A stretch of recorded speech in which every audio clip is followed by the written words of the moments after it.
Okay, good afternoon, everyone, and welcome to the Procurement Advisory Council for what we call PAC Summit 2022. I'm Sherry Maxwell, Chief Procurement Officer for the state of Colorado. And this is our second year hosting this event virtually and our first time spreading it out across 2 days. We had requests from you to receive more training from our procurement partners such as risk management, construction, and the Attorney General's office. So we expanded this event to help provide you valuable training from these important groups who are outside of the state purchasing and contracts office. I also hope that this 2-day format allows you to focus and absorb half days of training without having to take you away from a full day of the other important responsibilities that you all have in helping the state to function. 2 quick housekeeping items before we move on. You'll see in the chat box a link to the sign-in sheet, which is a Google form. If you want to receive a certificate of completion that will grant you 3 seminar contact hours from ISM and for UPPCC certification per day, you'll need to fill that out. If you're with us tomorrow, you'll need to fill out tomorrow's form as well for the remaining 3 hours of credit. And speaking of the chat box, this is the tool that you'll use to ask questions throughout the event. And we have John Chapman monitoring so your questions don't get missed. As I'm sure you all know, March is Government Procurement Month, which is always a great reminder to me of how important the work that we do is. And remember, the word procurement means all purchasing activities all the way through contract administration as defined in our procurement code. So fun fact, it does not mean purchasing only.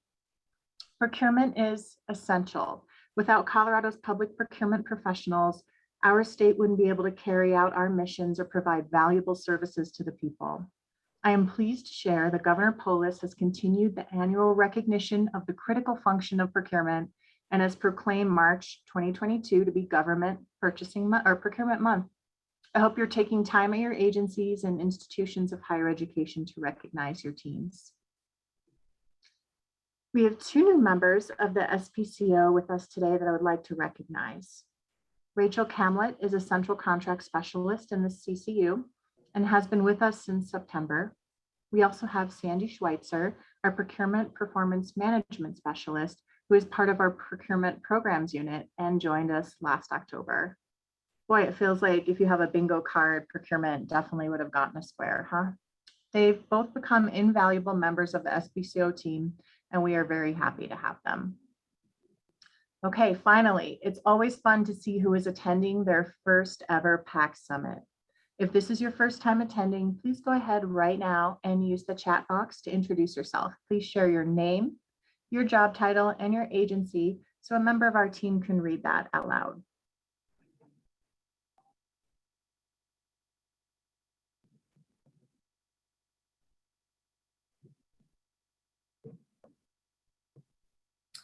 All right, we've got James Ponder, purchasing agent at CDLE. You guys are going really fast. Christine Reachley, Austin Tuttle, purchasing agent from CDHS. Welcome. John Sly from CDOC, purchasing agent. Welcome. Erica Crawford, procurement specialist from HICPUF. Elizabeth Folk from CDOT. Kelly Siegfried, contracts administrator from the Department of Corrections. I apologize if I'm mispronouncing anyone's name. Hoai Vu, purchasing agent from Judicial. Thanks for joining us from Judicial. Theron Ridge from School of Mines, purchasing agent. Sana Mian from CDHS. Denise Brown for CDOC, purchasing agents. Emily Marcus from SCAO.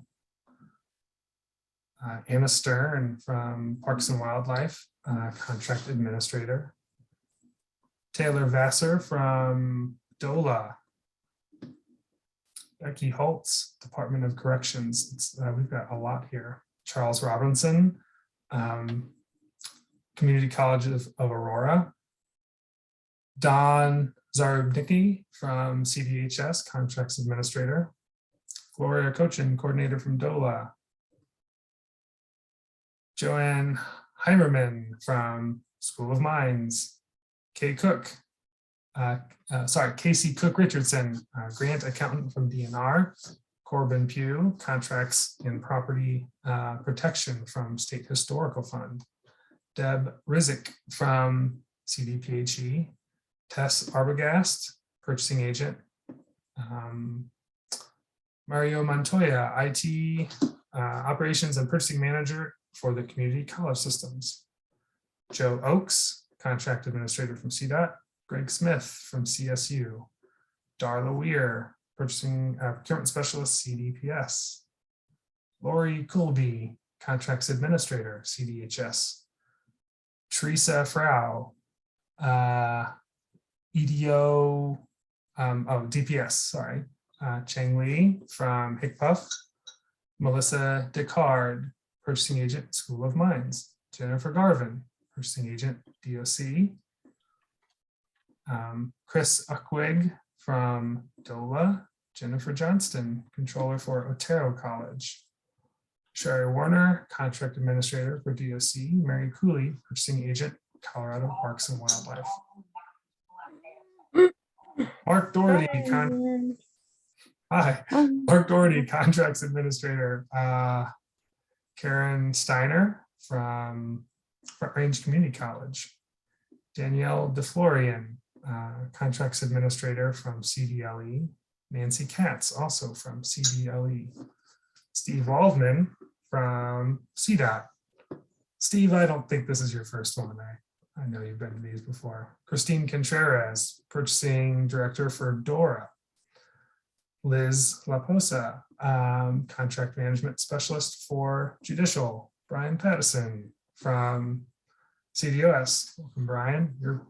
You might be the newest person on this call today. You've been in your position for 1 week. Is that right? I think so.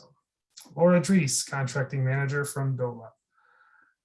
Michael Van Osdal from Colorado Parks and Wildlife. Tamara Holt, procurement tech from OEDIT. Sandeep Chaluka from CDLE. Nina Baumgartner from DOLA. Marie Jose Lopez from CDLE. Lindsay Johnson Ethy from Colorado State University. Jackie Ciano from Judicial. Sherry Atencio Church from Colorado School of Mines. Lynette Bayless from DPS. Louis Wynn, OIT, Application Support Analysts in the procurement group. And Selena Martinez from HICPUF. Welcome to everybody. Yes, wow. Thanks, John. And thanks everyone here. And thanks for attending, especially all the new folks. So whether it's your first PAC or if you've been to more than you can remember, I'm probably looking at Tammy at the bottom of my screen because she has a lot of longevity at the state. We have a lot in store for you over the next 2 afternoons. Today, we're kicking things off with an update from my team at the SBCO, followed by a presentation from the Attorney General's Office on bid rigging and antitrust. I've seen this presentation and it's very interesting and informative. Following that, we have a panel on market research with very knowledgeable panelists ready to share their expertise and lessons learned. We'll wrap up this afternoon with the 2nd annual Rising Star Award, and I'm very excited to share with you the many glowing nominations we received. Tomorrow we'll be back with breakout sessions on 3 topics: the procurement, protest, and appeals process, construction training, and exceptions in contract negotiations. These will each be presented twice, so everyone will have the opportunity to attend 2 sessions.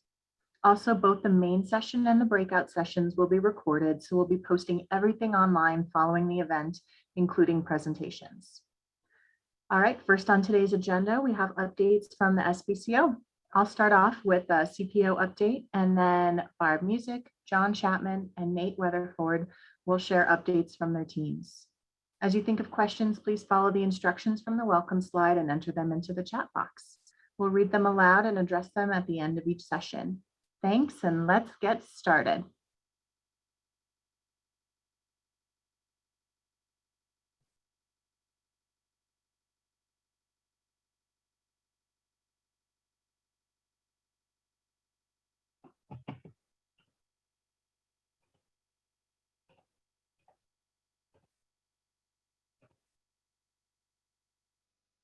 One second, Sherry, sorry.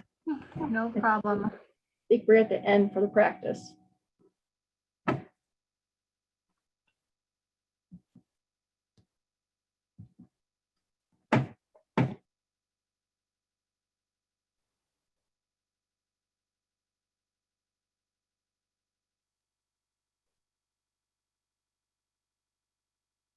There we are. Okay, next slide.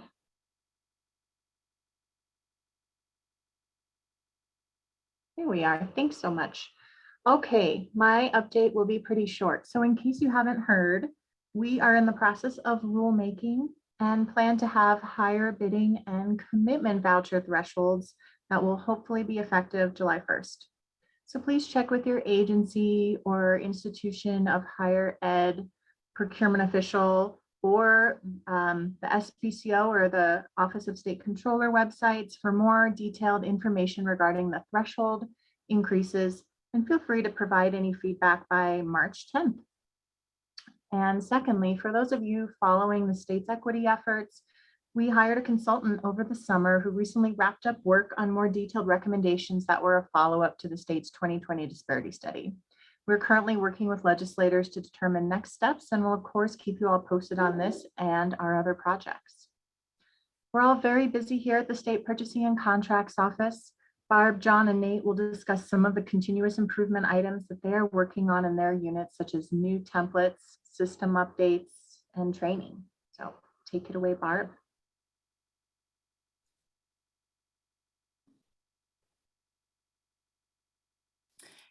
Hello, everyone. I am Barb Music. You may know me as the Supplier Diversity Liaison or the Communications Manager here at SPCO, but I am also the manager of the Procurement Programs Unit. And you may now be wondering what exactly is the Procurement Programs Unit. As the slide shows, we do a lot. I mentioned communications, and many of you are likely familiar with Access Colorado, which is a tool for vendors. Sandy Schweitzer, our newish Procurement Performance Management Specialist, is in charge of project management and data administration for our office. This means that if there's a project going on at SPCO, there's a good chance Sandy is involved. She is also in the process of taking over both the CMS and e-submissions programs. And finally, we have the procurement training program. Hopefully you are all familiar with and have used CoProU, our online learning management system. This is the tool that you use to take our online courses. Next slide, please, Sandy. We are currently in the process of hiring a new instructional designer, at which point we will be very excited to start creating new courses again. In the meantime, there are 3 courses available on CoProU that are listed here. There are also free courses available through NASPO. And in fact, just since recently, all of their NASPO designed courses are free through the end of the year. You simply need to sign up for a Procurement U account on their website, and then you can access the training courses. The link is on the slide, which we will be sharing after the event. Or if you receive our monthly newsletter, the link is in there as well. Finally, we do have 2 additional courses currently in development for you all to look forward to: statutory violations and unauthorized purchases, and also overview of commitment vouchers. These will be ready later in the year, and we will keep everyone posted on that through our newsletter. Unless there are any questions for me, I will pass it on to John. There is one question in the chat about where can we find the proposed changes to the solicitation and encumbrance amounts. Sure. So those are, they're included in the link when we post these slides. They're also on the SPCO and the OSC websites, and they were sent to your procurement official also and your controllers. So you have several ways to find them, and then that's probably good, right? Thanks. I'm sharing the link in the chat box right now as well. Okay, thanks. I wasn't sure. I didn't want to volunteer you for one more thing. I appreciate it, Barb.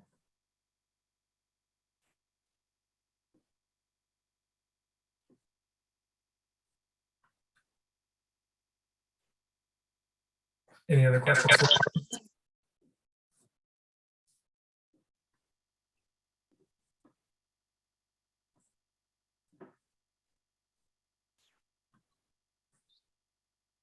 Okay, I think we can jump to the next slide because these are going to be my updates for the price agreement team. So, hi everybody, I'm John Chapman. I'm the state purchasing manager, and I work with the wonderful state price agreement team. So I wanted to just highlight, we've got a lot of irons in the fire right now. I wanted to highlight some of the bigger items. I know one of the big talking points, one of the big things a lot of people are asking about is office furniture with the recent closure of CCI's office furniture division. So if you have not seen it, CCI sent this out to a large listserv, but it's hard to know exactly who received everything. But they issued a blanket waiver for all applicable agencies for all office furniture products. So there is really no more need, if you need to purchase office furniture, to go to CCI for any kind of waiver. Additionally, the CCI price agreement is considered canceled on our end. If you go to the bids website, you'll see it there, but you'll see this, the status is listed as canceled. And it's, since it's canceled, it's obviously considered no longer mandatory, which means between those two things, if you need to buy office furniture, just standard procurement practices currently apply. We are in the process of negotiating new price agreements with 6 vendors for office furniture because there's obviously a need. We have also worked with Office Depot and Staples, who are our office supplies vendors, to open up their agreements, and they can now also supply office furniture. So we know this is a quickly changing area. So we're certainly willing to pivot and make sure we're addressing everybody's needs. But watch closely. We should have some new agreements signed very, very soon. Next slide, please. Temporary personnel services, temp staffing. We are right now in the contracts negotiations phase. We have posted awards in late January. We awarded to 10 new vendors. Well, I say new, but they're not all new. There will certainly be some familiar faces on there from the current contract holders, current awardees. We worked really hard. Shout out to Brian Swift on our team and the great committee that we had to try to address some of the needs that we knew were going to be, some of the changing needs for this category. It was previously solicited over 10 years ago. So the market's certainly changed. Remote work has changed a lot. So you're going to see a lot of new stuff. We are going to be requesting a blanket fiscal rule, just like we had under the previous set of agreements. So hopefully agencies can just issue POs rather than doing full contracts if you're getting services over what will be the new contract threshold, I guess, when that comes into play. Again, they're currently in negotiations phase. The current sets of agreements expire on April 30th of this year, but we should have the new stuff in place before then. Go to the next one. Just a couple other updates. We have, last year, we worked really closely with the statewide training group, COE, to kind of transfer the training portfolio, which used to be handled, kind of everything went through them. And now we've got 18 different price agreement vendors for statewide training that cover a wide range of competencies that have been designed by statewide HR. If you need to use a vendor for training that is, the topic is outside of those competencies, no waiver is required. If you are looking to get some training that falls under one of those statewide competencies, but you're looking to a vendor that's not one of the price agreement vendors, that is the scenario in which you would need a waiver, just as a reminder. Another large change recently was we executed an agreement with Cisco which is going to kind of step in and take the place of a number of OIT enterprise agreements that OIT held with separate Cisco kind of third-party implementers. Now we have one single statewide agreement with Cisco. We're also working hard and working closely to finalize agreements for delivery services. We have agreement in place already with FedEx, and we are negotiating with UPS. Hopefully that will be coming very soon. And then if you go and check the SPCO website, you will see that we have updated our guidance regarding mandatory and permissive agreements, and also our cooperative purchasing, our cooperative agreement guidance. So again, that's all on the SPCO website. Next slide. And a few more highlights about what we've got coming ahead. Obviously, we're, again, a lot of other things going on, but just some of the bigger things.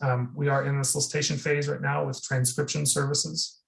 We are also in the process of developing a solicitation for in-person interpreter services, which would include American Sign Language. We know that there's been a lot of demand here, so we are working hard to try to meet that demand. Computer equipment and software are two categories that we go through with NASPO Value Point. So we are waiting to hear. Those two categories are set to expire in the coming months. We are anxiously awaiting new awards from NASPO. And as soon as we hear about any new awards, we are going to start negotiating our own participating addendums. But please just pay attention to bids, or feel free to reach out to me if you're getting worried about the timing, because I'm getting a little worried about the timing. We have been approached, speaking of NASPO, by NASPO Value Point to be the lead state for a national solicitation for a category that they're calling enterprise content management. It's new, it's exciting, it's fairly cutting edge, and it's a little bit hard for me to even understand what it is that they're looking for. It's digital, electronic management of all of an entity's content, documents, that sort of thing. So probably a lot more going on there, and I'm not doing a great job. Nikki Pollock is the one who's been tasked with leading this, so she could probably explain it better than me. But if anybody is interested in helping out or anything along those lines, feel free to reach out to me or to Nikki. And then finally, we have been working hard on new solicitation templates. They have been kind of long coming. If you look, currently hosted on our LMS on the CoProU, you can find there's an ITN template, and we are working on templates for RFP and DQ, IFB as well. So does anybody have any questions for me? Price agreement or otherwise?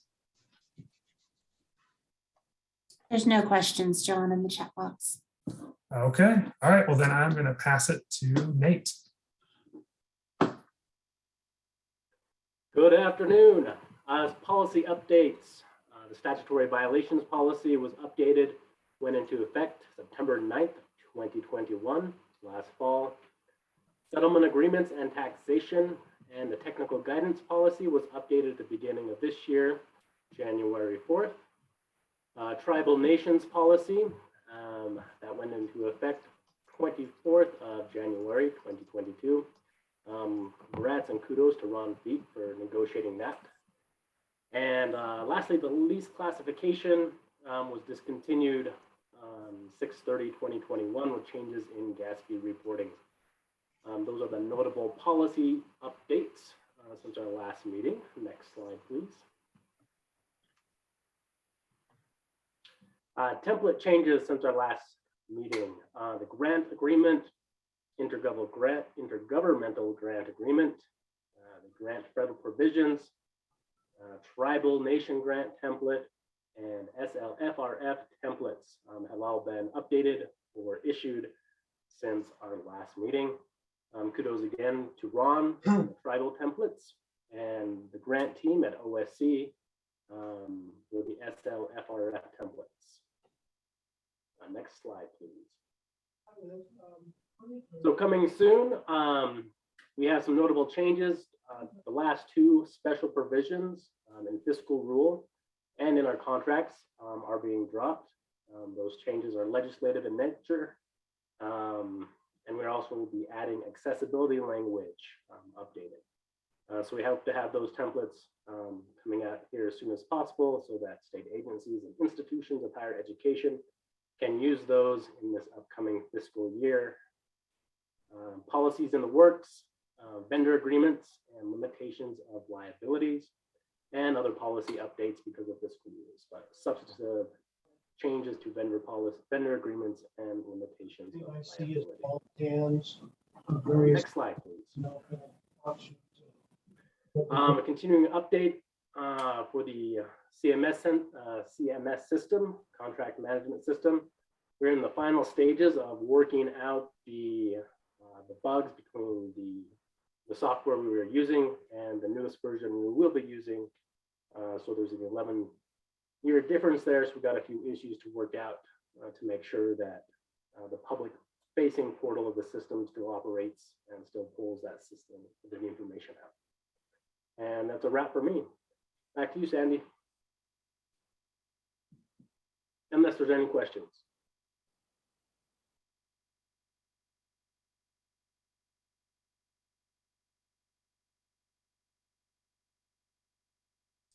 I don't see any questions, Nate. Perfect. Thank you.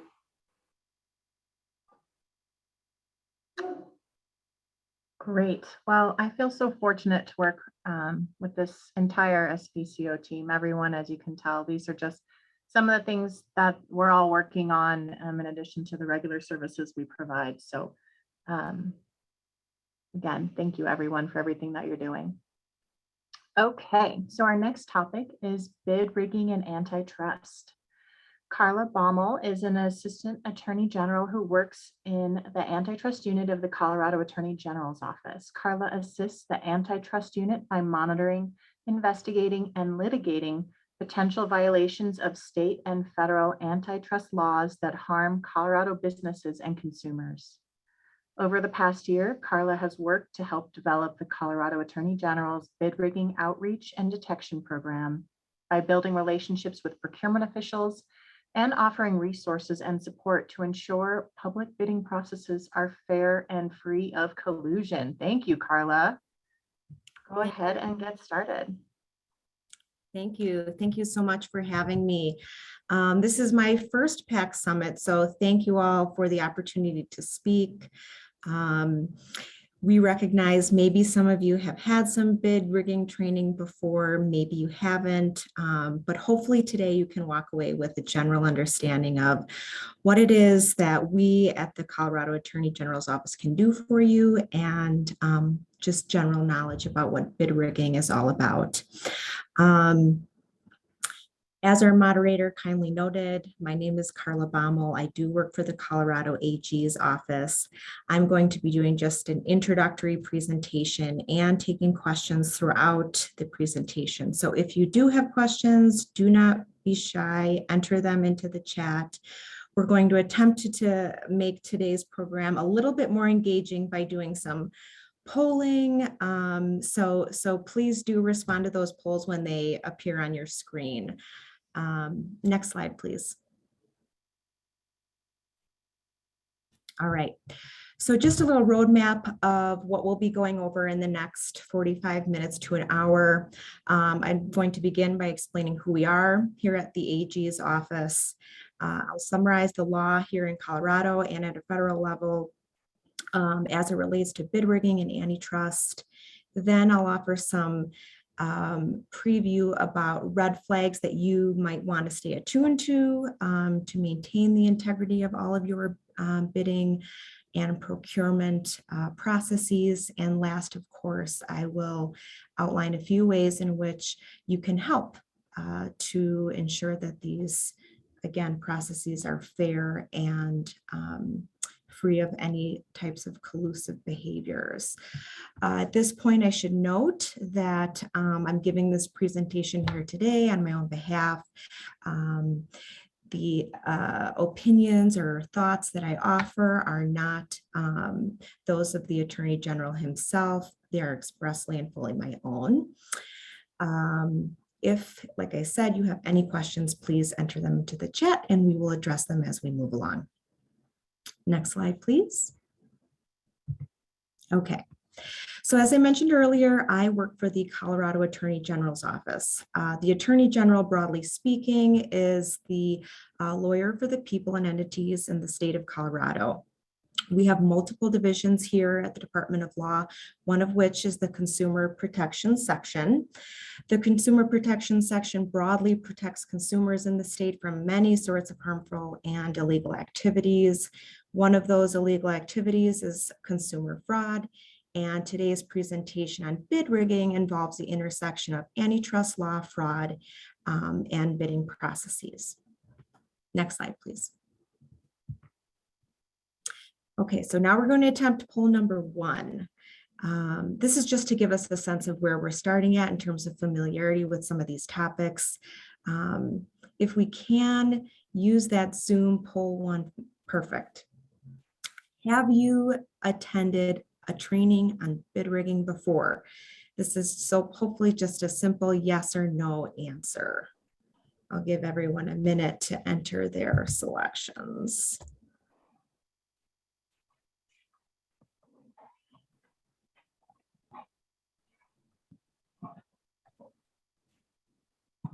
Okay.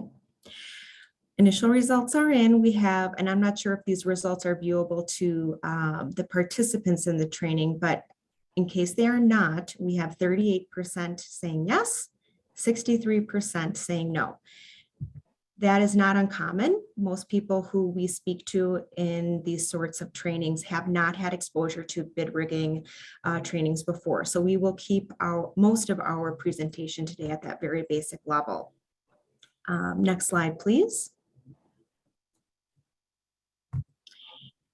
Here at the Colorado Attorney General's office, we have the authority to enforce both state and federal antitrust laws. Here in Colorado, our antitrust law is aptly known as the Antitrust Act. At the federal level, and these statutes may be more familiar, we have the Sherman Act and the Clayton Act. The Attorney General's office is empowered with the authority to recover money damages on behalf of state and local agencies. We can also proceed criminally if the evidence would support that type of action as well. Next slide, please. Here's just a short excerpt of 2 of the most relevant Colorado statutes on bid rigging. The first being section 104, every contract combination in the form of a trust or otherwise, or conspiracy in restraint of trade or commerce is illegal. Second being section 106, which makes it illegal for any person to contract, combine, or conspire with any person to rig any bid or any aspect of the bidding process in any way related to the provision of any commodity or service. So that's our empowering authority. Next slide, please. So today we're going to focus our presentation on collusion and conspiracy. Certain types of conduct, such as price fixing, bid rigging, and market allocation, can be criminally illegal. We can establish this by direct evidence, such as the testimony of a participant in the bid, or by circumstantial evidence, such as suspicious bid patterns. Price fixing and bid rigging are per se violations of the law, which means that once a collusive scheme is shown, it can't be justified. Next slide, please. Now, presumably in many, if not all of your roles, you use the competitive bidding process in some form for the procurement of materials or services. Now, this type of competitive process really only works when competitors set their prices fairly and independently. When we have evidence of collusion, the result is that prices typically are inflated and the customers, you and the people of Colorado or the people that you service, are cheated. Bid rigging is essentially fraud, which involves bidding. It's some agreement among competitors as to who will win the bid. Almost all forms of bid rigging schemes have one thing in common, an agreement among some or all of the bidders that predetermines the winner and limits or eliminates competition among the vendors. Next slide, please. All right, now another poll. This one is pretty straightforward. Have you ever had concerns about potential bid rigging? Yes or no?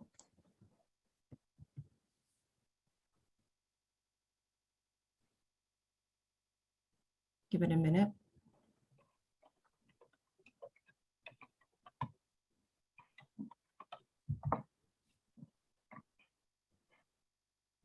Okay, so the initial results are no at 78%, yes at 22%.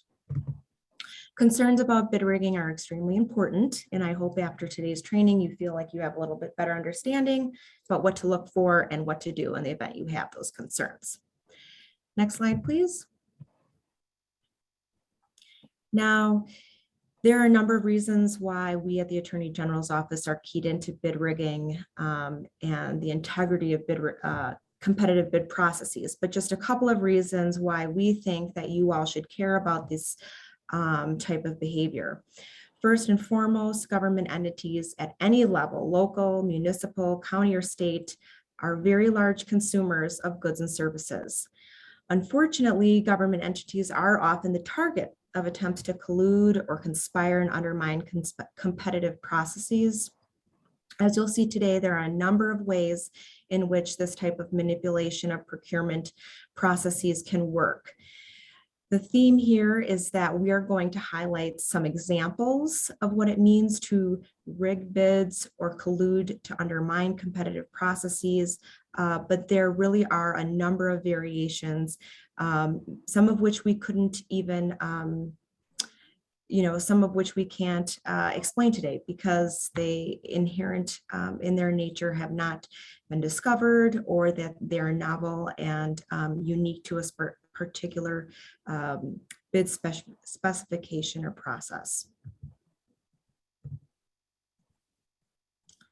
We do have a question on the interpretation of Colorado law as it relates to unilateral conspiracy approaches under the UCC. I'm going to take that question at the end because it sort of relates to what certain red flags that you can look out for. I think that question went to Mr. Pattison. You'll have to tell me later if I fully answer your question, and if not, we can return to that one. But we'll address sort of that in the red flags approach.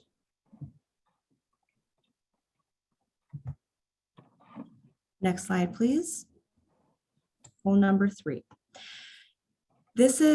I'm going to read off, or you can read to yourself, a certain interaction between two bidders.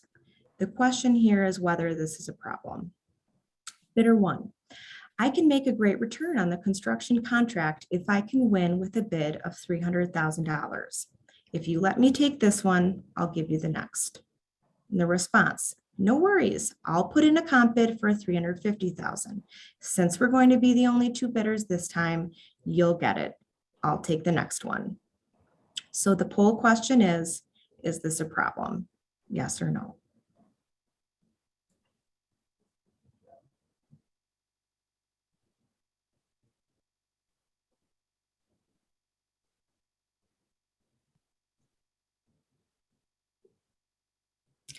Results are in. 100% of respondents say yes, and 100% of respondents are correct. Yes, this is a problem. Next slide, please. Okay, so bid rigging can take various forms. Two of the most common strategies that we see are bid rotations and bid suppression. In bid rotation schemes, the conspirators submit bids but take turns on who is the lower bidder. The terms of the rotation can vary. For example, some competitors can take turns on contracts according to the size of the contract, allocating equal amounts to each conspirator, or allocating volumes that correspond to the size of each conspirator company. A strict bid rotation pattern that defies the law of chance definitely suggests collusion is taking place. In bid suppression schemes, one or more competitors who would otherwise be expected to bid or who have previously bid agree to refrain from bidding or withdraw a submitted bid so that the designated winning competitor's bid will be accepted. A non-bidder may receive a subcontract or some sort of payoff in return. Next slide, please. Okay, next poll. Similar setup to poll number 3. The question again is the following scenario a problem? Bidder 1 says, instead of competing on price, let's just agree that we won't bid in the same areas. Bidder 2, sounds good. I'll bid on everything south of I-70 and I'll let you bid on everything to the north.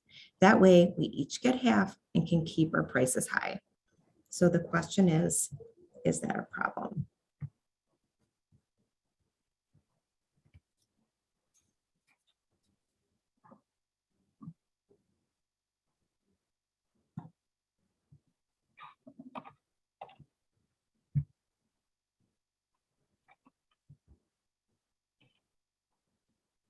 %, said yes, 3% said no.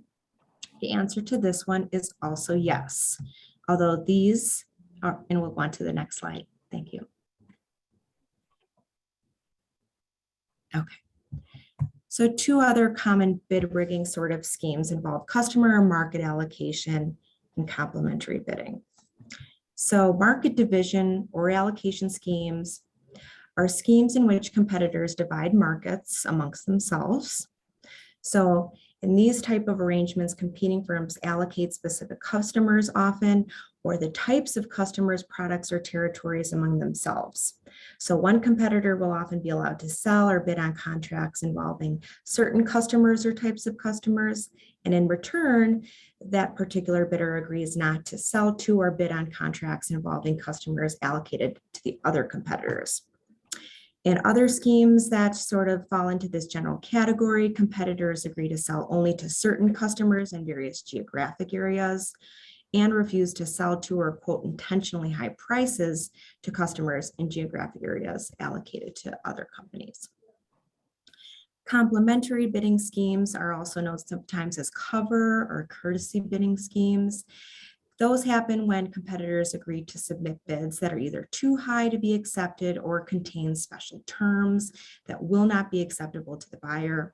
These bids aren't really intended to secure the buyer's acceptance, but are designed to give the appearance of genuine competitive bidding. Complementary bidding schemes are the most frequent forms of bid rigging, and they defraud purchasers by creating the appearance of competition to conceal those secretly inflated prices. Next slide, please. So a special note about subcontracting. Subcontracting is a special topic I like to highlight because sometimes the participants in a conspiracy to rig a bidding process can use subcontracting arrangements in a little bit more of a covert way. Subcontracting arrangements are often part of these types of schemes. Competitors who agree not to bid or submit a losing bid frequently receive subcontracts or supply contracts in exchange from the successful low bidder. In some schemes, low bidders agree to withdraw in favor of the next low bidder in exchange for this type of lucrative agreements. The idea here is that when it comes to conspiracy or collusion, this is not just a sort of a black and white type of thing, player 1, player 2. They can get very complex and involve multiple parties, can involve conduct that happens over an extended period of time and often spans to include more than one specific contract or job. Okay, next slide, please. All right. So there are certain conditions that are frequently associated with collusion or conspiracies to undermine competitive processes. Broadly speaking, we can break these down both into product characteristics and characteristics of a competitive environment. So first, with respect to products, the probability of collusion often increases if other products can't be easily substituted. for the product in question, or if there are restrictive specifications for the product that's being procured. The more standardized a product is, the easier to reach agreement on price structure. It's much harder to agree on other forms of competition, such as design, features, quality, or service, when a product is indeed standard. With respect to the competitive environment, the fewer number of sellers that participate in the market, the easier it typically is for them to get together and coordinate on price or outcome. Repetitive purchases may increase the chance of collusion as the vendors become familiar with each other, and future contracts provide the opportunity for competitors to share work. Competitors who know each other well through social connections, trade associations, or completely legitimate business contexts, or shifting employment patterns also is more conducive to this type of collusion. Bidders who congregate in the same building or town to submit their bids have an easier opportunity for these types of last minute communications that make conspiracies or actual collusion possible. Next slide, please. Okay, so now this is a short video that I'll allow to play. This is a video on competition from the Canadian Competition Bureau.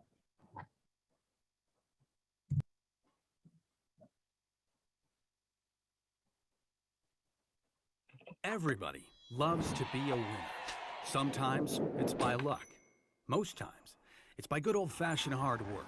Just ask any business person. Business, any type of business, is very competitive, especially when bidding for jobs. Well, at least bidding is supposed to be competitive. Some companies try to avoid competition by rigging bids, and that's illegal. Let's put our heads together on this one. If you make some changes to your bids and let me win this job, I'll fix my bid to your advantage on the next one. Makes sense? It's illegal to submit cover bids to give the impression of a competitive bidding process.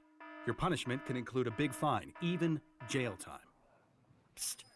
Did you see that latest call for tenders? Look, no need for us to compete against each other. You bid higher than me this time, so I win. I'll bid higher than you next time, and it's yours. Agreed? We'll make a bundle. Maybe. Or you could simply find yourself in jail with a criminal record. Hello? So I heard you submitted your bid yesterday. Me too. Tell you what, if you withdraw your bid on this one, I'll do the same for you on the next one. Deal? Bad deal. Think of your reputation and credibility ruined. Busted as a cheat. Okay, then what about this? You can bid on all the jobs in this area here, and I'll bid on all the jobs over there. Sound good? Sounds like trouble.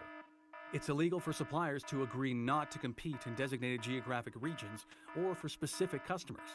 One more example. Well, how about I alone bid on this call for tenders and won't bid on the next one so that you get your chance? Nope. That's called bid suppression. Bad move. But here's a great way to come clean. If you've been involved in cover bidding, bid rotation, bid withdrawal, bid suppression, or market division, you could be eligible for immunity from prosecution if you're first to report the offense to the Competition Bureau. Others who self-report early in the Bureau's investigation may also qualify for lenient treatment. If you suspect someone of bid rigging, contact the Competition Bureau immediately to report it. Bid rigging is a criminal offense under Canada's Competition Act. Whether this occurs on government projects or in the private sector, the increased costs are ultimately passed onto the public. Firms and individuals convicted of bid rigging face fines at the discretion of the court or jail time up to 14 years, or both. So be a winner. Compete to win. Do things the right way, the legal way. For more information, visit our website.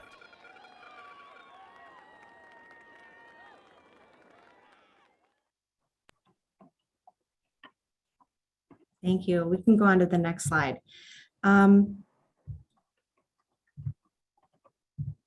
So what I like about that video is it's a nice high-level summary of everything we've been talking about, and it also previews sort of the most important aspect of the presentation, this idea of what you can look out for in your procurement roles to prevent any types of bid rigging or unfair competitive activity. So typically, like I had mentioned a little earlier in the presentation, bid rigging is discovered in one of two ways. An insider will either disclose the existence of the conspiracy to law enforcement, or the entity that's seeking bids sees something unusual about the bids it receives.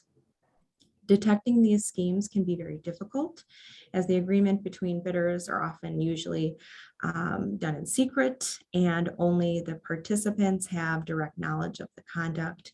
There are, like I mentioned, certain red flags that we can look out for to sort of flag or recognize when something may not be quite right.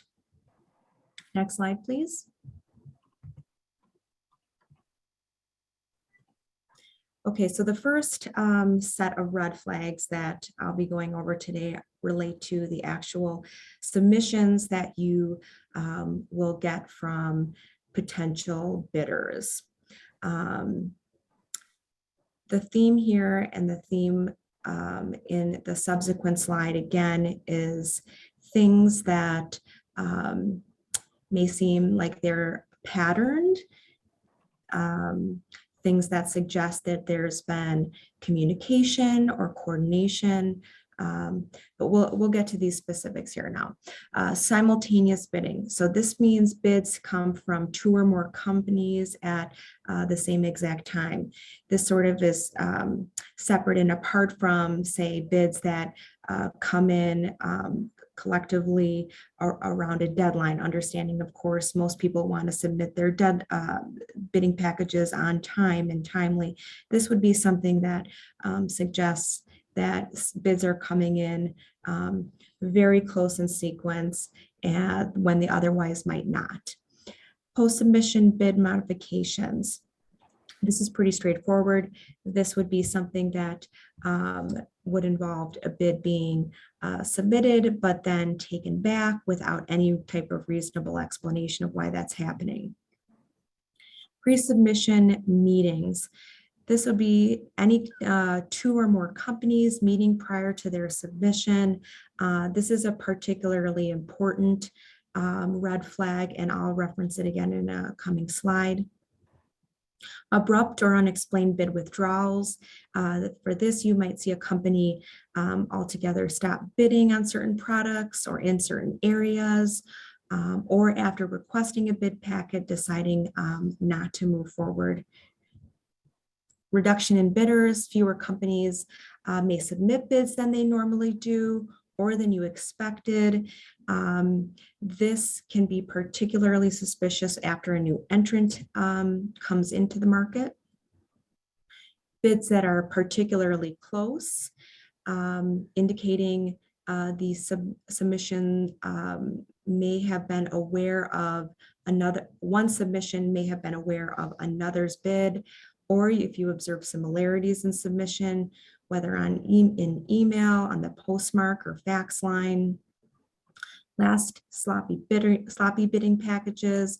This might just appear as errors or something that was hastily put together, not necessarily something you would expect from a bidder who ultimately wants to win the award of the contract.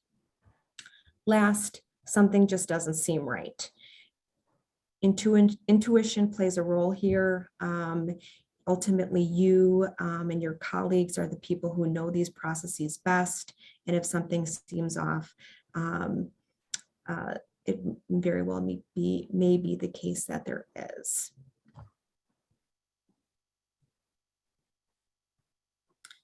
Next slide, please. Okay, poll number 5. Which of the following might be a suspicious term if it appears in a bid submission? This is an A, B, C, or D question. Identical bid amounts on individual line items, large total differences between winning and losing bids, common errors across submissions, or D, all of the above. We'll give it a minute.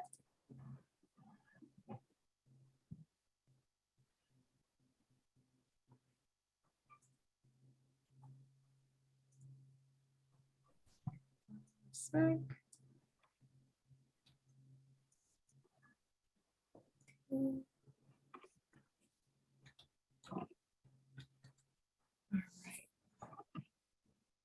Okay, so we have 3% saying A, identical bid amounts on individual line items, 3% large total difference between winning jobs and losing bids.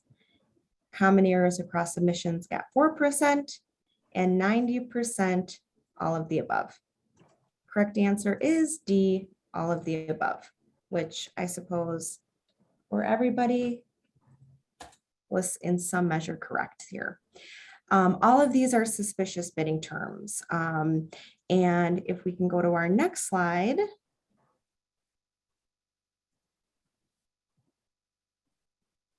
We can look a little bit more at other potential red flags.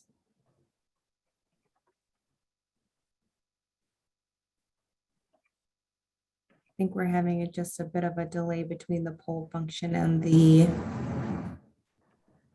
presentation. I'll give it just a minute.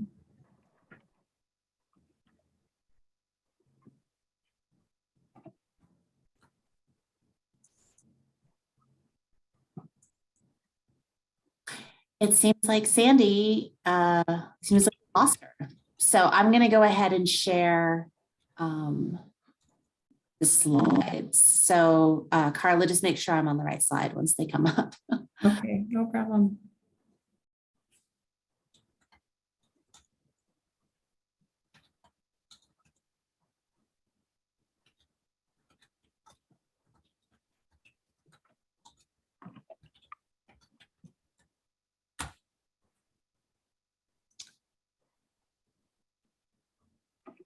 I'll let you know, Barb, if and when we see the slides.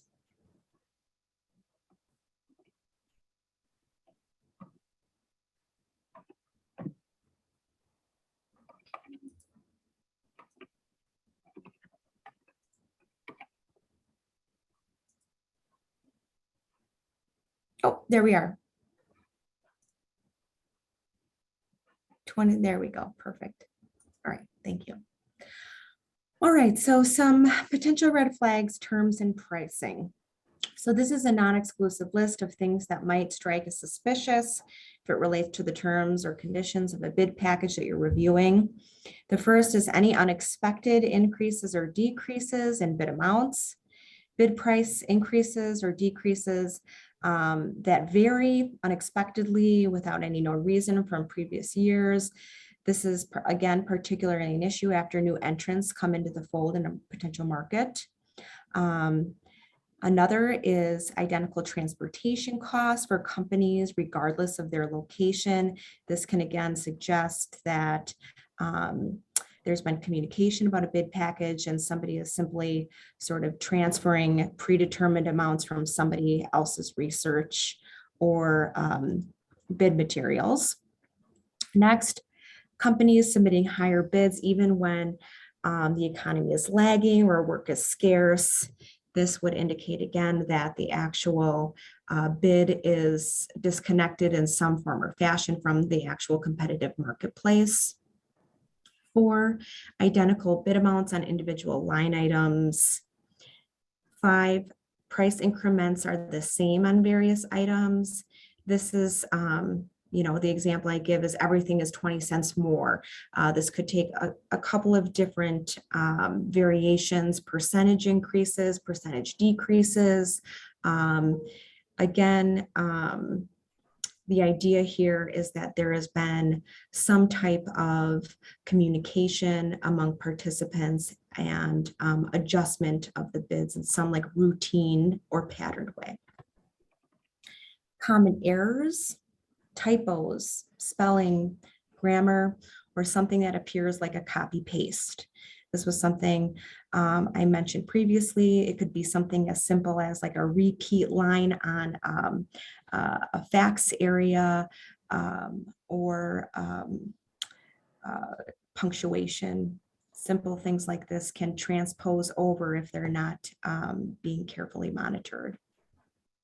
Number 7, only one bidder contacts wholesalers to get pricing. This might indicate again that other bidders are relying on one of their competitors and communicating amongst each other to set pricing. Number 8, some items might be priced as expected while others are exceptionally high. Again, theme here being that prices are being set outside of a competitive, independently investigated setting. Number 9, the total difference between winning and losing bids is dramatic.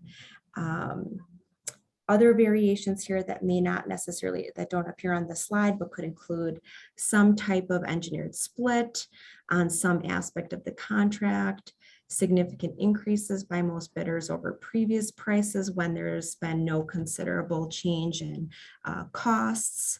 Losing bidders continue to price high even after losing similar or previous year bids.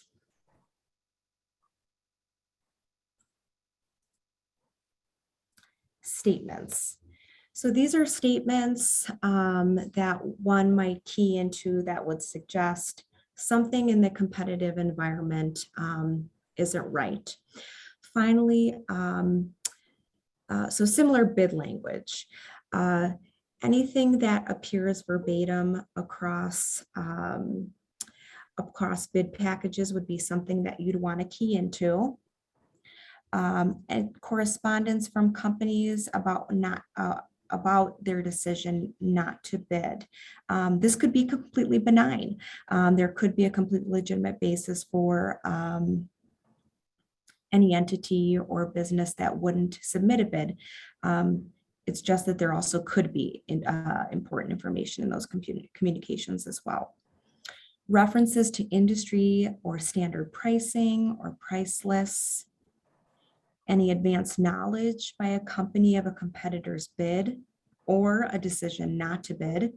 Again, the indication here is that there is communication on behalf of the relevant parties on what their adversaries are submitting. Communications that indicate that a bid belongs to a certain company, indicating there has been some predetermined result on who is going to be the winner. Price discussions among potential participants would also be something you'd want to clue into. Any type of indication of gentlemen's agreements, friendly agreements, even if it's called a friendly agreement, if the effect is to rig the bid or predetermine the winner outside of that competitive process, that is something to be noted and to be aware of. Okay, next slide.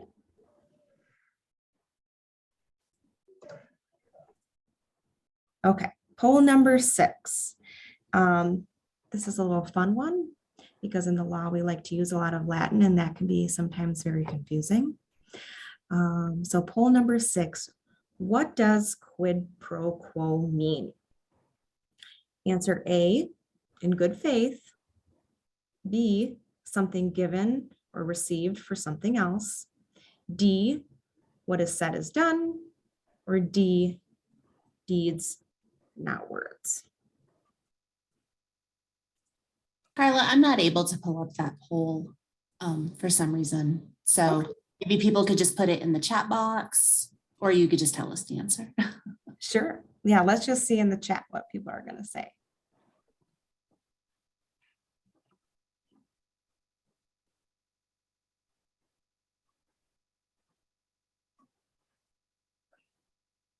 We still have some answers coming in. There was some initial variation. I don't know if I'm sure everyone can see each other's chat, so maybe we are influencing each other, but so far I think we are converging around B. And that would make you all a very smart bunch of individuals. You are correct. Quid pro quo is what I like to call a tit for tat agreement. Something given or received for something else. In case you're wondering what the Latin phrases are for the other options, in good faith, bona fide. What is said is done is dictum factum, and deeds not words, acta non verba. So those are some fun legal phrases that we will often hear. Next slide. Okay, so why are we talking about quid pro quo? Well, really a lot of this that we've been talking about generally in the bid rigging context is a quid pro quo agreement. So for some potential red flags for these types of payback schemes include any type of territorial patterning. For example, drawing out an area in which company serves on a map. A company may always bid for a contract but never wins it, or conversely, a company always wins a certain bidding arrangement. Any pattern in which all of the companies in the group win an equal volume of business all of the time, all of the companies win an equal number of contracts over time, or really any patterning that you view or sense it is suspicious. Many are indeed possible. Next slide, please. Okay. With respect to outcomes, this is, again, the same sort of variation on the theme. You might view a rotation of winning bids among the competitors. You might have the same series of winners and losers. You could be witness to or become aware of competitor meetings. You could become aware of certain subcontract allocations that are created in the wake of a bidding process that seems suspicious. You could become aware of a winner refusing a particular contract, even if they had the best, even if they are awarded the contract or had the best winning bid submission, or any type of territorial patterning that you see. Next slide. Okay, so here are some proactive ways that you can use to determine a winner. And of course, there are many ways in which you can go about this, but these are just some suggestions. This includes rotating contracts, so each bidder wins an equal dollar volume or the same number of contracts over time. You could rotate the awards so that each are allocated based on overall market share. Contracts can be divided up by territory, such as giving companies the accounts closest to their headquarters or principal places of business. Awards can be divided up by customer type, such as one taking federal accounts, other taking state accounts, and of course, on the basis of needs, splitting up the business so that each company keeps its assembly line or equipment fully occupied.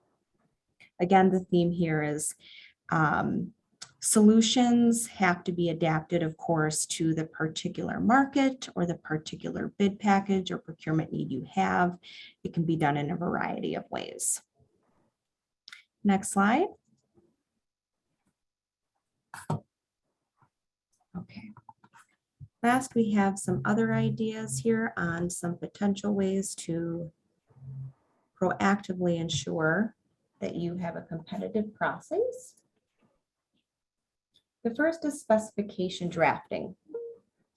As you know, a lot of these red flags that we've been talking about ultimately have to do with the actual terms and conditions of the bid submission that you receive from potential participants. Specifications, we say, can often be drafted inclusively. In other words, you don't draft a specification with a particular product or supplier in mind. If you think a vendor is truly the sole source of a particular product, you want to indeed verify that's the case. Allowing substitute products when that's possible. You want to focus on performance rather than a particular bidder entity as the winner. You can require bidders certify that bids were made without collusion or prices were determined independently. Some bidding processes also require participants sign non-collusion affidavits. With respect to pre-bid diligence, you can maximize the size of a bidding pool, actively seeking out new bidders. You could expand the list of bidders to make it more difficult for collusion. Buyers should solicit bids from as many suppliers as economically possible. As the number of bidders increases, the probability of collusion decreases. There's no magic number here, but simply recognizing that the smaller number of competitors you have in a particular field, the more possibility or likelihood of collusion exists is higher. With respect to awarding contracts, the theme here is you want to be vigilant and pay close attention. Splitting contracts where there's identical pricing can create problems, or inadvertently incentivize collusive behaviors. Asking questions is always a good idea. If prices or bids submitted don't make sense, you can press your vendors and explain or justify their prices. If you're not provided a reasonable explanation, or if your suspicions are heightened, press further. And either way, you get to learn a little bit more about your markets and demonstrate your interest in ensuring competitive pricing. If possible, get responses to these types of questions in writing. Competitors are less likely to collude when they know their customers are asking questions. Lastly, follow-up. Periodically reviewing historic bid results is always a good way to keep a pulse on any patterning that might develop. And record maintenance, keeping track of bidding and procurement processes, submissions, again, a great way to keep a pulse on whether any patterning observes. Training staff regarding bid rigging and warning signs is also a great proactive step you can take. Common misconceptions.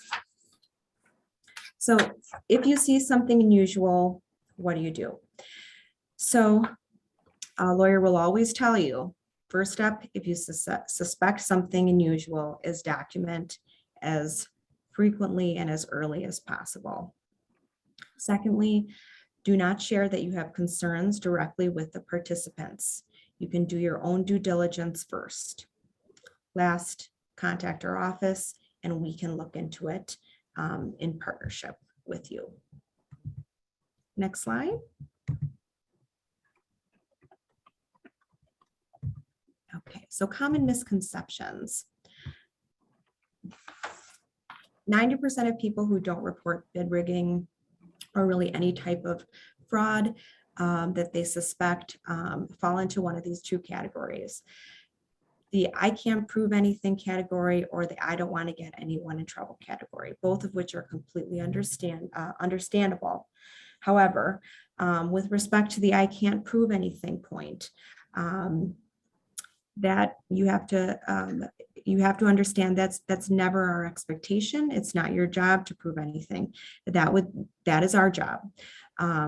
If you suspect something is going wrong in a bid process, we will come in and we will investigate. This, of course, leads into the second point of I don't want to get anybody in trouble. If nothing illegal is going on, there is no concern to be had because we will not proceed unless we have unless there is a case to be made. We will work with you. Reaching out to us is really just the first step in a conversation about what you're observing and the concerns that you have. Next slide. Now, we understand that in the PAC Summit, there are a host of participants that obviously all have some commonality and some touch point on the procurement process generally. if you think that you or the agency or entity that you work with has any particular sort of either concerns or would like a more personalized presentation, please contact us. We would be happy to connect with you and to discuss ways that we can tailor something more fitted to your specific needs. Last, of course, is our contact information or my contact information. Please note too, as a part of a statewide initiative, we do have our stopcolorado.gov website where you can submit reports of consumer fraud, and we are happy and more than willing to take complaints, obviously directly or through that online portal. Now, lastly, I promised we'd get to questions. I know I have about 8 minutes left. There was a question earlier in the chat with respect to the UCC and fraud from a Mr. And I'm wondering, so Brian, do you mind clarifying your question a little bit? The UCC typically is involved in obviously the contract for the sale of goods, but we proceed under the Antitrust Act. So maybe if you could explain a little bit more about what you're getting to there, we can.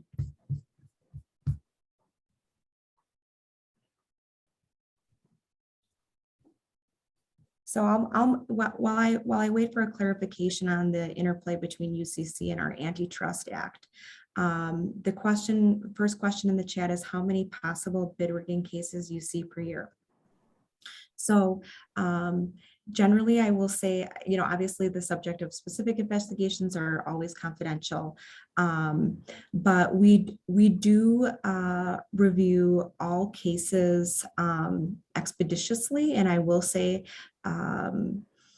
typically bid rigging is something that we see also on a federal level. So not all bid rigging cases that we handle are specific to Colorado companies. These types of bid rigging, price fixing cases are anywhere in terms of the handful up to a dozen, but the number of obviously local cases, unfortunately, is confidential, but we do see them play out both at the state and national sort of multi-state level. Are we able to get a PDF of the slides? My understanding is that so Barb already answered that one, are going to be available online. Okay, we have a clarification here. Sorry, earlier I meant to say unilateral conspiracy under the MPC and not UCC. And I'm sorry, Brian. So can you explain? Is your question just generally I'm not sure. Are you asking whether how courts interpret this, or are you asking how? I guess I'm not totally sure on how you're the question again, Brian. If you'd like, I don't know if this is possible, Barb, but if there are questions or follow-up, is it possible to get email or contact information for post-program sort of Absolutely. outreach? Okay. Okay, great. Then Are you saying you want their contact information, or you want to make sure they have yours? Yeah, well, I think that if Brian has ours, maybe what he could do, if I'm not understanding sort of his question, maybe he could just draft a short note and we can take his particular question offline. Perfect. Brian, you can email her or contact me if you don't have her email address. Thanks, Brian. Carla, does fraud work by the AG's office change much under different elected attorneys general? That's a good question. So The Attorney General is an elected position. As such, the AG does have prosecutorial discretion over the cases that they take. That said, standards of fraud are the same because they're legislatively determined, and they're also prescribed by the law that the courts here in Colorado and the law that both state and federal courts make. So the cases ultimately, the way that cases are the framework, the legal framework in which we analyze them does not change because we are bound by precedent and the legislature's statute on these issues.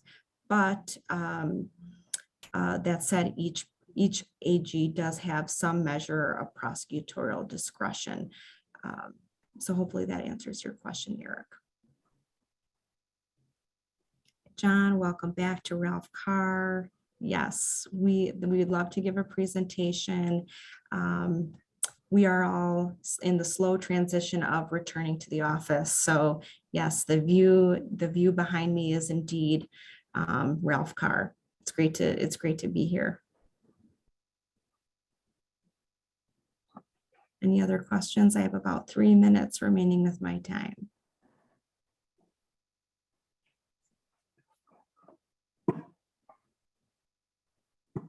So as I said earlier, thank you all very much for the opportunity to present here today. We hope that we get to see you for future events, and maybe now we can graduate a little bit on from 101 to 102 if we do indeed have some significant overlap in participants. If you do have an interest in sort of a specific agency specific or municipality specific presentation, we're happy to talk with you and put that together. My email address is here on the screen along with my phone number. We'll stay tuned, like I said, for future events, and thank you again for the opportunity to be here. Thank you, Carla. That was a great presentation. Okay, everyone. So now it's break time. So please be back here by, let's do 2:45, and we'll see you for the market research panel.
Okay, it's me again, Sherry Maxwell, Chief Procurement Officer for the state. Welcome to our market research panel. Today, we will discuss various forms of market research at a high level, along with some lessons learned. At the end of this session, we'll also provide information regarding free training on market research through NASPO's Procurement University Learning Management System. If you have any questions, as we've been saying this whole time, go ahead and put them in the chat and we'll read them at the end. We have a wonderful panel here today. Joining us is Chelsea Gilbertson, the procurement official and a member of the executive PAC from the Department of Personnel and Administration. Nikki Pollock, State Procurement Administrator from the State Purchasing and Contracts Office. Sarah Fishman, procurement official and another member of the executive PAC from the Colorado Department of Education. And Clint Andrews, Business Product Director from the Department of Personnel and Administration. So most of you know Chelsea, Nikki, and Sarah and understand their roles, but we're also lucky to have Clint here to offer a different perspective. Clint, can you give us a quick intro of your role and how market research plays into your current and previous roles? Yeah, thank you so much. And thank you everyone for inviting me to this summit. Really excited to be here. So in my current role as a product director with DPA, I'm sort of the tech person representing the agency. I've been a career technologist. I've been here for the last it's like 2 years and a couple months. It's gone by really fast. Previous to that, I was in municipal IT for about 12 years. Served under a CIO there in sort of I was an IT director, but it translates a little bit different in municipal. It's basically kind of like a deputy over a variety of applications and technology that power municipalities. And then I've also served in nonprofit and in private sector. And so really excited about this topic. I think it's really, when it comes to government or even in private sector, RFIs and market research has certainly been sort of a growing trend, and certainly the services and a lot of these vendors that provide this market research have really helped to inform us when it comes to making decisions, from very small things, and I'm largely in technology, from very small applications when we're kind of debating like, hey, we have this application that maybe serves 10 or 20 people, but we're kind of debating whether we want to do custom or maybe something that's in the cloud. And market research has been really helpful to inform us and to help us understand kind of what's in this market, what's in this particular vertical, who are some of the big players, particularly in some of these areas of technology where it's a little niche and there might be only 5 or 6 vendors that are participating. And it's helped us inform like, how much do we need a budget? What are the type of features that we should be looking for? Is there certain trends in this industry or in this particular vertical that we should be keeping an eye out on? And also, I think market research has been really beneficial for not only myself, but also the customers that I work with, to just kind of understand more deeply, like, what are the security risks? Where is this industry going? Is this even something that we should really be investing in, or maybe what we're looking at has now been consolidated into some other sort of bigger application? So I have found that it has been extremely helpful, no matter where I worked, that you do this research. And I think even when it comes to my own personal life, I do market research before I buy anything. So it certainly translates into the government sector and also in all the different areas that I've worked. Awesome, thank you. Okay, so now what do we mean when we talk about market research in procurement? So it's the process of gathering, analyzing, and interpreting information about a product or service. A procurement professional working independently or in conjunction with the team conducts market research to gain insight into the procurement need and the market that supplies the product or service. Market research can be helpful whether you have purchased a product or service in the past and need to know how the market may have changed since your last solicitation, or maybe it's your first time your organization is buying a product or service. Utilizing the right market research method can help you ensure you have a complete scope of work in your solicitation, understand the competition in the marketplace, determine costs, and even help you negotiate a successful contract. All right, panelists, let's start off with what people in the state most often think of when it comes to market research, and that's a request for information, or RFI. So I'm going to start with Chelsea. Have you conducted an RFI before? And if so, what was it for? Yeah, I've done multiple RFIs, both at DPA, and I think I did one or two when I was at CDE under Sarah. And they're usually primarily the RFIs themselves are usually focused on IT projects or something kind of that large a scale. Thank you. Nikki. Yep, I've done quite a few RFIs. The most recent one I did was for the Department of Agriculture. They were transitioning between procurement officials, so I was helping them out. And that was for their new loan program. Thanks, Nikki. Sarah. Yes, I've also done a lot of RFIs, both at the healthcare policy and financing, as well as here at CDE. A lot of mine, similar to Chelsea, have been RFIs for complicated IT systems. Think of major IT systems, but later we'll get into ones that aren't IT systems as well. So yeah, lots of RFIs. Wonderful. Clint. Yeah, I was actually thinking about this question quite a bit. About 13 years ago, I had my very first RFI, and that was, and this is outside of technology, but it was negotiating an oil contract of all things. And I got asked to participate in support, looking over tons and tons and tons of documents. And that was my very first exposure. And then as I sort of worked throughout my career, it was focused on technology, even putting in a health clinic. And most recently, it was around the state's payroll modernization project and really looking at what it would take to be able to move us off of a mainframe into a more modern system. And we not only had a fantastic partner on that, but it also informed us in the budgeting process really nicely. Awesome. And if you heard that bark in the background, I think my dog Max is pretty excited about RFIs. Okay, next question. So what do you consider when deciding if an RFI is the right tool for market research? Chelsea. It depends a lot on what the program need actually is for the information that they're looking for. What kind of questions do they have? What's the timeline going to be like? Is it something that we need the information a week from now? Is it something we have plenty of time? We have a few months before we have to make a decision. Is it only one or two kind of little questions? Are we just looking at price? Is it something that we could look at something like procurement IQ for instead? If it's a longer timeline, we have the time for an RFI to post it adequately to actually get responses on. We've also used an RFI, not intentionally, but we've used an RFI to justify a sole source where we were looking at a piece of technology, a piece of equipment that, as far as we knew, our current vendor was the only one that could do it, but it had been a while. And so we're like, let's go out to RFI. Let's see what's out there. We have a couple years before the solicitation's up. Let's see what's new in the field. And there wasn't anything new. It's still just the one vendor. And so we didn't intentionally try to get a justification for that sole source, but it ended up working out that way. Thank you. Nikki. So I think RFIs are a great tool anytime you have questions about how to write a scope of work, what should be included in a scope of work. And sometimes I'll even do outreach to current vendors to find out if anything has changed in the market without doing an official RFI. I've also used RFIs to figure out new and better ways to construct a cost sheet. When I resolicited travel management services about a year ago, I wasn't sure if the way we had the pricing structured was the best way to continue to do it. So I did an RFI, had quite a few responses to try and get some feedback on that.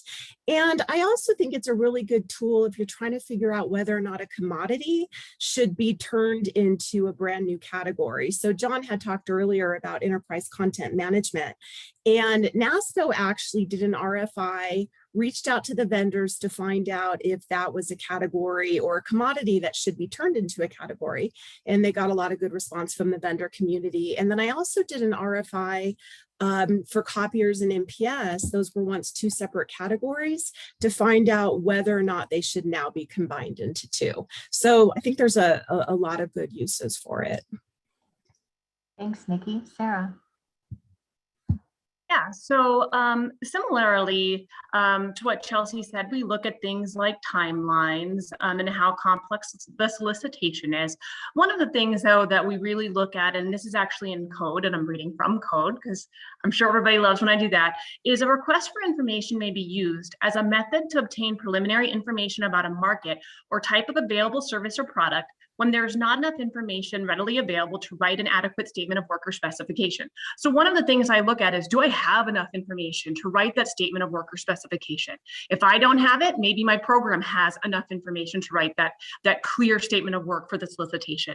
At that point, then I say, okay, is there another research method that's going to work faster, more efficiently? Can I Google this? Has another state agency done this type of solicitation, and I can talk to them? Look at CORE, Google some keywords to see. We had one for an audit. We looked up audit. I found DPA had run a similar solicitation, and I could talk to them rather than doing an RFI, much faster. So we look at all of that type of things. Also, one of the things, which is a weird one, is sometimes the money. So a lot of vendors are very sophisticated, and they can look at our legislation and they may know how much money is tied to a given solicitation. One thing I have found is that if they know there's a lot of money, they are for sure going to respond to your RFI because they want to tell you all of these wonderful things. It might feel more like a marketing pitch, but they're going to respond. The less money you have, the less I found sometimes vendor respond because it's not worth their time. So just throwing that out there, like sometimes your response rate is going to depend on how much money is out there. One example of an RFI I used at one time was to sort of help determine mandatories. So we actually were looking for trainings to teach teachers how to teach reading. That is a mouthful. And program really wanted trainings that were already developed because the legislation required us to push this out immediately, but they wanted to own existing intellectual property. And our great purchasing agent, Elizabeth, said, that's probably not something someone's willing to sell you. They're going to want to keep their intellectual property. But program really wanted that to be a mandatory. So we put out a very simple RFI. Are you guys willing to sell us your intellectual property, your pre-existing training? What we found from that was the answer was, ha, ha, ha, ha, no way. Or do you have all of the millions of dollars? And since we didn't have all of the millions of dollars, we knew that that wasn't an option and not something to put in as a mandatory. Thanks, Sarah. Anything to add, Clint? Yeah, I think, when I look at when it's good for an RFI, I consider a number of things. I think, certainly as the other panelists have mentioned, time is certainly a component of how quickly can we get the information that we need. And we're all here to support our businesses and our customers. But a number of things, I look at, how much money are we looking to spend? I look at, sort of internal customers. Is it public facing? Is this something that, I'm sure many of us have experiences. Sometimes we're replacing a system we've had around for 10 or 15 years. And sort of there's this feeling like we're just going to continue doing business with this vendor, and I think that it's oftentimes a good opportunity to say, we may be getting exactly what we need from this vendor, but it's also good to kind of do a gut check and say, should we consider some market research and look at this? And the vendor community and sort of the customers that I work with, I think it's often good to kind of say, okay, I understand this path, but let's check on it. And one example I had was about 7 years ago, there was a vendor who approached our organization around charging stations. And this was when charging stations were very new. A vendor had approached us to say, we want to build a charging solution for you that can tie into your utility billing. And they had this vision of, you plug in your electric car in like a public parking garage and you would enter your utility account number and you would see this in your municipal utility billing account. And they quoted this price and they said, this is a really great deal for you. This is excellent. We can tie all these things together. And I was in a meeting where they were like, we were excited and we just want to write this check. And I was like, we don't really understand this vertical that well. How about we do some market research? This sounds really good. It sounds like we have a good partner, but let's check on it. We did some market research, and in Colorado, we weren't really mature in this space, but there were vendors that we were able to work with that were out of California and also out of the East Coast that had already built a solution. It was better than having somebody custom build something for us, and it tied into a larger electric charging community. They had a great app, and it ended up about saving us about half of what we were going to spend with this vendor because they already sort of built this. It was leveraging their economies of scale. Essentially, say we'll buy it set up. You just have to connect it to power and to Wi-Fi, and you're good to go. And so it was good for all sides. And the customer that I was working with was like, I had no idea. This vendor approached me and kind of said, here it all is in one simple solution. And so it was really helpful for us to kind of check and understand this business and this vertical a little bit more. And it led to a better outcome overall. Great. Yeah, that's a wonderful example. Okay, so there's a lot of other ways besides RFIs to conduct market research before you solicit.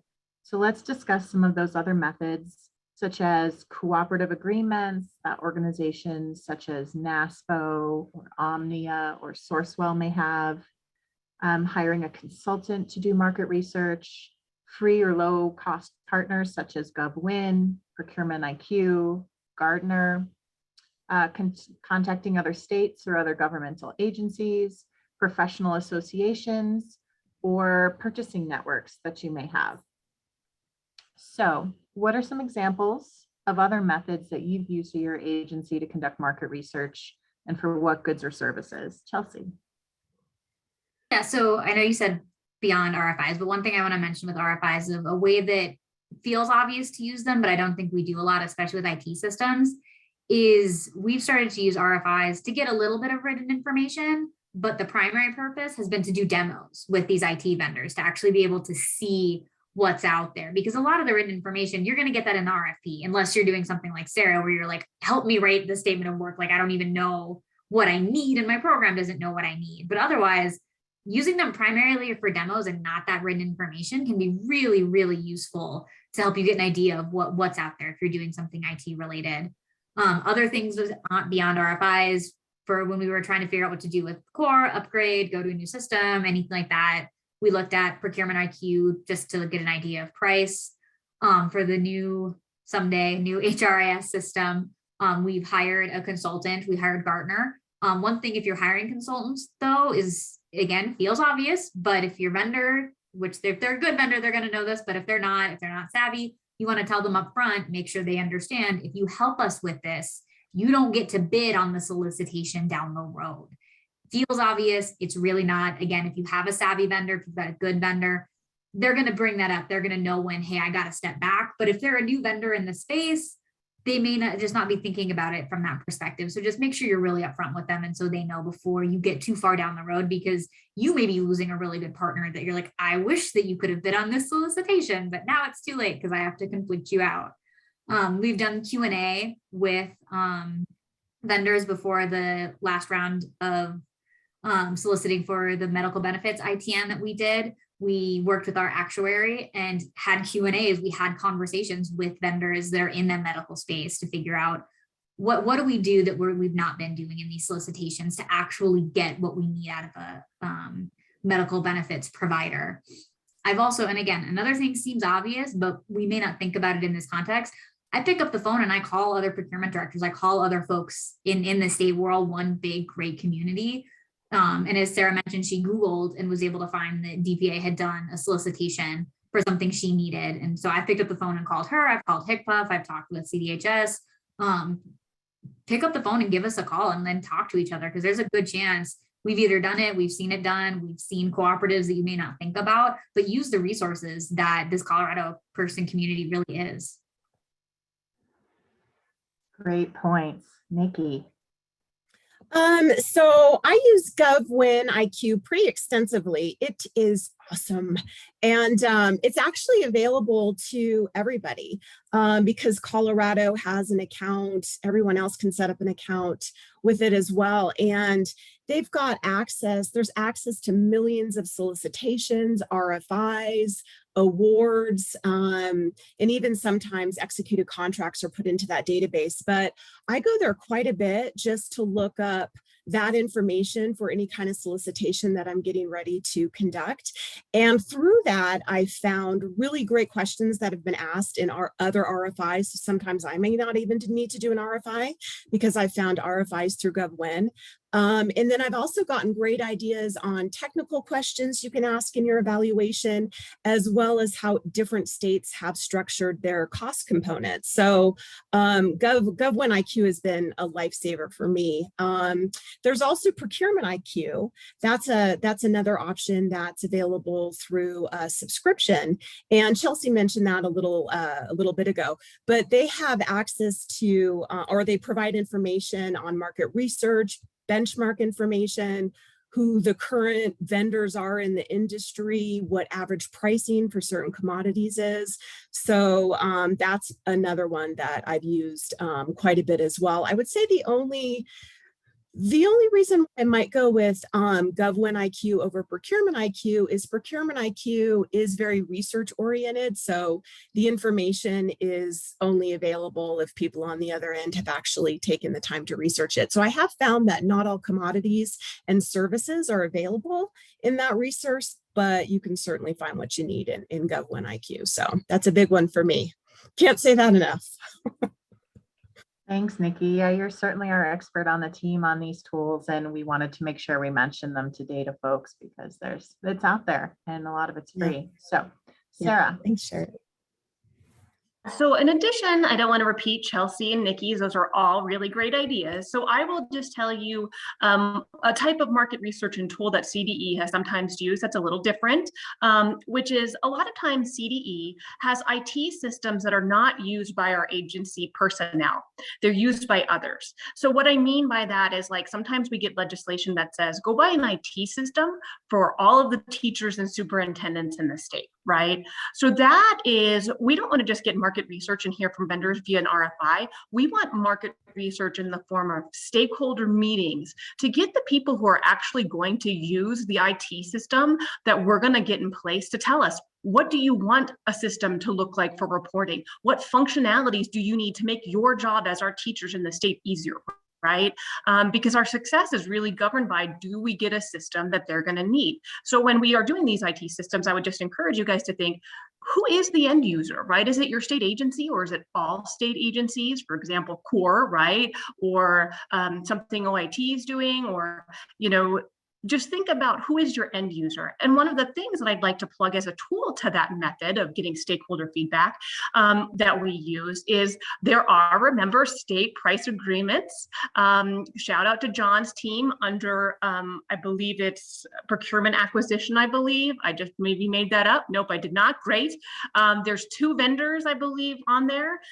Gartner and Public Knowledge maybe, and they can actually help you with writing your RFIs, doing some of those stakeholder meetings to get input, and to even help you wade through, because you know that there's differing opinions with stakeholders. What decision are you going to make, right, when there's conflicting ideas? So just remember those price agreements are out there, and know that a lot of the assistance we've had is actually under the discretionary limit. So there are vendors who are willing to do this out here for, you know, reasonable prices, to help you do those market research and RFIs. Thanks, Sarah. Clint? Yeah, I think I'm adding on to what all these really my fellow brilliant panelists have already added. There's a range of tools that are out there, and I think certainly the communities that we belong to, conferences that we attend are all really good resources. And over the past, I would probably say 6 to 7 years in the tech sector, the market research has become a large business. And so CIOs are marketed constantly from these big companies that this is what they do, because tech, there's a lot of money in this. And often they're very long-term agreements. And so a lot of CIOs belong to these, you know, we sort of mentioned Gartner. There's also some others out there where they pay a membership fee to tap into research. And some of it is just sort of a list. I'm looking for a XYZ system, and they go, here's kind of the features and here's some pricing options. And those, is it cloud, is it on-prem, kind of those very basic sort of list type things, to vendors that offer maybe a small consulting engagement, to some of the more of the full service partners. And those full service partners tap into those members, and they're regularly polling them and doing surveys of them to kind of collect information about who's using what, who's had success with what, and then looking at their spend and looking at a number of variables. Gartner also publishes a lot of, while they have a really very robust, deep partnership engagement that they can do, you know, when conducting market research, they also publish white papers, and you probably have heard about Magic Quadrant, where they're evaluating companies on, you know, are they sort of, you know, how's their financial stability? Are they staying current with trends? All of those type of things. So it can give you a more holistic view of some of these bigger technology buys that are out there. And I know maybe some of you have experienced it, is you buy a very expensive piece of software and then that company is then acquired a year later. And then all of a sudden you're having to reconfigure that contract. And so some of the market research partners that we have found is like, hey, everything that we're seeing is that these people are being positioned to actually be bought out. And so you need to keep that in mind, that your whole contract and the way that you're using the software, you may be forced to change. And I've experienced that 3 times in my career, where all of a sudden we went through the whole RFI to a full-fledged procurement process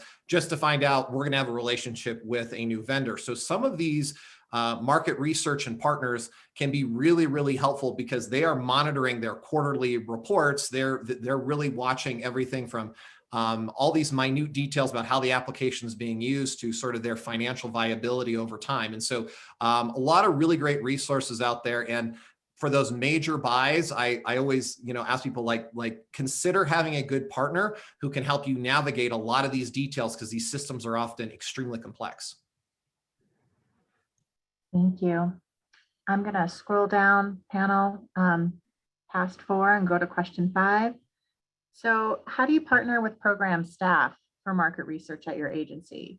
Do you ask them to do any research or outreach before contacting you in procurement, such as reaching out to professional organizations they may belong to? Chelsea? Yeah, so we partner very, very closely with our programs on market research. I'm very lucky, and especially as some of the bigger programs that really kind of have a need for market research are usually already doing it on their own.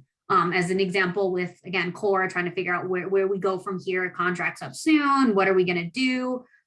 Before they even came to me, they're like, hey, we're talking with other states.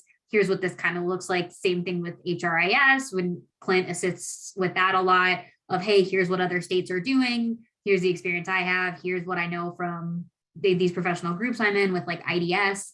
But when we get to the actual market research need, like I said, I partner with them very, very closely because they know what questions they have. They may not know the wording of the questions to get at the information, but they know what information they're missing. And so then I work with them on, okay, this is an RFI. Let's write these questions out. Or, hey, there's this RFP that already happened in another state. Let's go look at that. But I'm not the expert on any solicitation, be it RFI or any other one. Program's the expert, and so I really need them to give me the information or provide the lack of information so I can try to find it for them. Yes, Nikki. So in SPC, of course, Sherry, as you know, we work with group 1s. So we work with a lot of different agencies, which of course gives us exposure to a lot of different programs. So how I work with a program manager and what market research I ultimately do is largely dependent on what the program manager needs or already knows. So for example, a couple of years ago, I was working with the Colorado Energy Office on a solicitation they were doing for the greenhouse gas emissions roadmap. And those guys were subject matters in that area. They knew exactly how they wanted to write the statement of work. So no market research was necessary. They knew exactly what they needed. Whereas I've been involved with RFPs for other programs who didn't yet have a program manager. So I was working with some other people within the department trying to piece together what information we needed. So in a case like that, where I don't really have any information to go off of and no program manager to defer to, that's when I'll usually turn to like GovWin IQ or Procurement IQ and get information that way. One other method I thought of that I hadn't mentioned, which is a great market research tool, is also industry meetings. I've had a couple of those in the past with my copiers and MPS and when I had body armor, and those are really, really helpful too for finding out the best way to write an RFP. Sorry, I just wanted to throw that in there. I just thought of that. No, that's great. I feel like the more tools we can give people and remind them what's out there, the better. And that's the purpose of this. So thank you. Sarah, how do you partner with the programs? Well, in the interest of time, and because Chelsea and Nikki said it so efficiently and eloquently, I will say ditto. Thank you. Clint? Yeah, I'm very fortunate because Chelsea is also a DPA, so her and I are often meeting with our customers.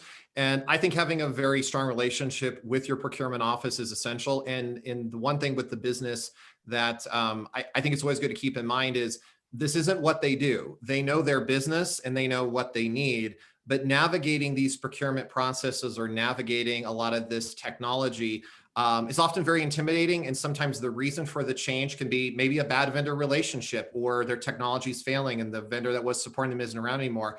And so I think that listening to them and kind of trying to understand what they're looking for is great. And sometimes, you know, like I've been in meetings with Chelsea where she's like, oh, we have a price agreement and this is a very easy solution and we can head down this path. Other times we need to do an RFI and they're like, how do you write an RFI? And so having that partnership where it's like, well, here's a template. And there was a recent situation where Chelsea and I looked at the RFI that our customer produced. And we were like, we have to change this because it's not an RFP, it's an RFI. And we need to adjust this language so it's really clear to the vendor community what it is that we're looking for. And I think having that good team and having a business that understands what they need, but also having the tech support and the procurement support so that we can help make their RFI successful has been really beneficial for our agency. Yes, I love that. Those are great points. Okay, so now that we've covered some different methods of market research, let's get real honest and talk about some real life examples where our approaches were spot on, or if we had to do it all over again, we would do it very differently. So I'll leave it to you guys. You know, what's an example of successful and or unsuccessful market research that you've conducted, and why do you think it ended up that way? Chelsea. Yeah, so one, I think a good successful example is what Clint was just talking about. So we're doing an RFI for an e-procurement system. Don't get too excited. This is still a long ways off if we get there, but that's what we're looking at. It's been so long since we even thought about doing something like that. So we don't know what's out there. And up front, the first draft we got was very much, here are all our requirements. Here's maybe some kind of questions that you would ask on an RFP. And it was, okay, let's pull this back. Like we really are in a space where we don't know what's out there. We really don't. And that's the purpose. And I think it was successful because we did pare it back. We kept it simple and we focused again on give us some information to give us an idea of the lay of the land, but also we are going to focus on the demos. And we got 15 responses to this RFI and we did demos with 13 of them. So I think that I would absolutely qualify that as a success. Again, other things that contribute to getting the procurement system were not out for solicitation or anything. But in terms of getting the vendor responses and getting an idea of what's out there, I would absolutely qualify it as successful. Another thing that I like to encourage vendors on with RFIs, and I try to make this very clear in my postings, is really hammering that confidentiality aspect that we didn't used to have, that under, it's not new anymore, but under the new code, there is confidentiality for at least 6 months or until if we decide we're going to go out to solicit. And so vendors that in the past may have been like, I don't want to give everybody my secrets. I don't want to give everyone give away the game if this goes to solicitation. And so really making that clear for vendors, they know they now have that protection, I think can help a lot.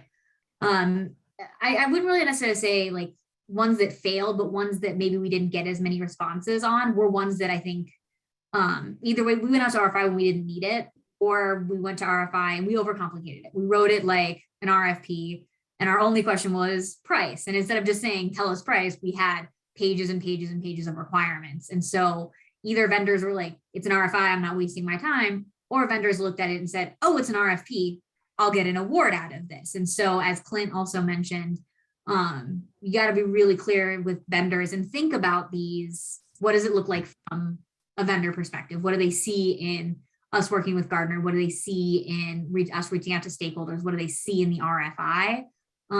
So that we get the right information from the vendors. And then also, as Clint mentioned, really partnering with programs, because programs, they don't know what market research is. They don't know that they might already be doing it by just talking to other states. And so when they come to you and say, hey, I need information on X, the answer is cool, let's go to an RFI. It's no, what do you actually need, program? And let me talk you through the different options that are out there. Some of them are like, nope, I want to go to an RFI. Great, I won't stop you. Some of them, great, they want to go look at the price agreement, or cool, I can go pick up the phone and I can call these other states and may get better information than you would have if just going the, I won't say easy, but easy route of an RFI. Thank you, Chelsea. Nikki. I would say an example of a successful RFI or even solicitation I just did was the one I mentioned for the Department of Agriculture. So that was really fast tracked. It was for a new $30 million loan program for new farmers and ranchers. And I don't know the first thing about agriculture. I don't know the first thing about agricultural lending. So I kind of thought I was in a little bit over my head because it was a new program. They didn't have a program manager yet.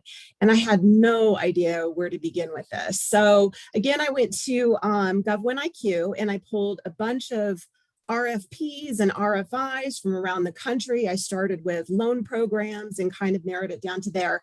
And I basically took a variety of different RFPs, piecemealed them together into a scope of work. And I did fortunately have subject matter experts on my team, and we reviewed everything and they said, this will work, this won't. And in doing so, some of the program rules were developed. And then we had the program manager start about a month before we released the IT, and thank goodness he was a huge asset. But I consider that one a success because I had no idea where to start this. And we did get some proposals. We did make an award and it wasn't protested. So that was a success in and of itself. In terms of an unsuccessful market research in Denver, I would say anytime you ask a question in an RFI, that causes confusion for the vendor, it's probably not really a successful RFI. And I've had this happen, I ask a question and the vendor responds, but their response just prompts more questions for me. So obviously something didn't go quite right with that line of questioning. But ultimately, I think, the tools and the resources that are at our disposal can really kind of make any RFI and RFP or solicitation successful. So. Thanks, Nikki. And I'll throw in my example because we're talking about a lot of success, which is great, but I've also had some things I sure wish I had done differently in my past. And sometimes even just the approach of an RFI, like assuming everybody wants something or the program telling me that they want a bunch of materials in paper back, and then it doesn't seem like anybody is reading them when they come back. So maybe, should I have just done demonstrations? Really like what do they need to move forward? People are busy. How are they going to digest this information the best, right? Sarah. Yeah, so we had a very successful RFI that we did for our teacher licensing system. We had never solicited this before. We had been using a governmental entity to do that. So we were starting from pretty much scratch. We knew that it was going to have to do some very complicated things, interface with CORE, take credit cards, interface with the Colorado Bureau of Investigations, the FBI. And we had no idea about what our budget should be because we hadn't solicited this before and we didn't know what the market was doing. Why I feel it was so successful is we got multiple vendors to respond to our RFI. And what we found through that market research was that vendors' prices for teacher licensing systems that we were looking for varied greatly. And so we knew, we always talk about in procurement, and it's always a good debate, do you post budget or do you not post budget? Well, because of that market research, we learned we better post our budget because we were somewhere more like towards the low to the medium side. And we were going to have a bunch of vendors waste a lot of time submitting a system that was millions of dollars above what we had in our budget, which we wouldn't have been able to award to them anyways. It wastes the vendor's time. It wastes our evaluators' time. So that was really good. We also even learned we were dreaming up functionalities that didn't actually exist in the marketplace, right? We were very creative and we should have started our own IT company, but not necessarily a good functionality to include.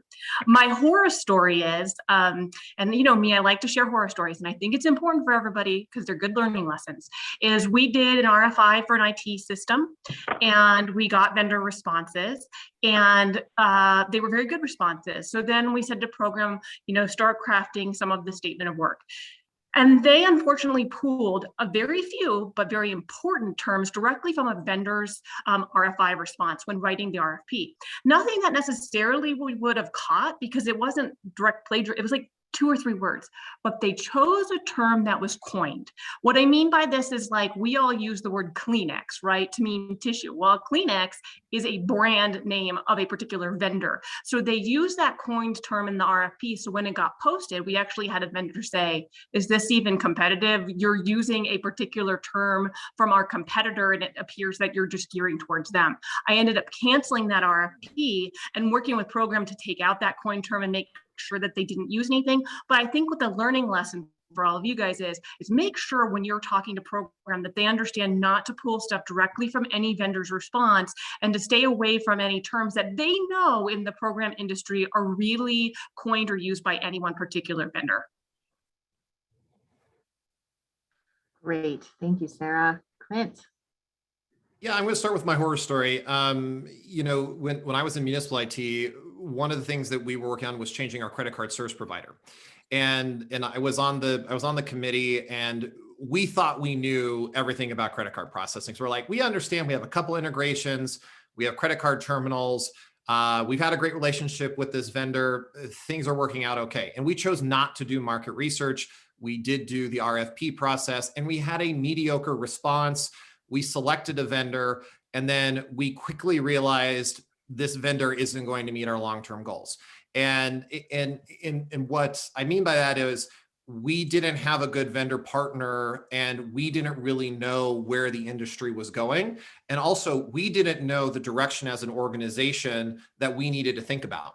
And so it resulted in us needing to take a step back. We actually had to re-solicit. We had to do some more market research before we did another solicitation, just to figure out all these complexities when it came to credit card processing. Because if you've ever done it, it's more than credit card terminals. There's various interchange fees depending on the card that you're using. You also have these different merchant fees. There was also a PCI layer that we were aware of, but that was also dependent on volume. And we also had to consider around what type of basically channels we were accepting money from, our parks and recs facilities to our public transportation. And so we really underestimated it. We thought we understood it because we had been doing credit card processing for a long time. And so that was one that I still kick myself around. We could have done it right the first time and had a good market research partner to kind of say, you're really good at this right now, but you need to consider all these things in the future, and like contactless payment to be able to like tap your card on a device.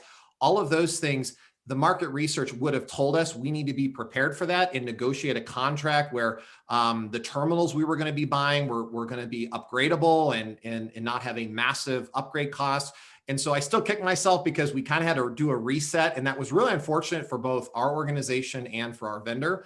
I think you know, in good examples, you know, I was involved with one that was a healthcare related item. We did some great market research. We had a great partner that really explained to us the complexities around a healthcare initiative that we had, and that partner was instrumental in the market research for us and really crafting a very good RFI. I think when it comes to the state's payroll modernization effort, we had a good partner that not only provided us good, solid research, also helped us understand what it's going to take to support a system of this nature. But their network was really great. They have a membership network with other states. They facilitated meetings where we were able to ask other states very direct questions around this particular product vertical and get the state's input to kind of go, this really didn't work well. And we were able to say, if you were to do this all over again, what are the things you wouldn't do? And they gave us that really clearly. And so that was essential in really us to be able to craft that budget and more fully understand what we were sort of getting ourselves into. So yeah, that was a great example. So I can't advocate more for market research, particularly on these high dollar items.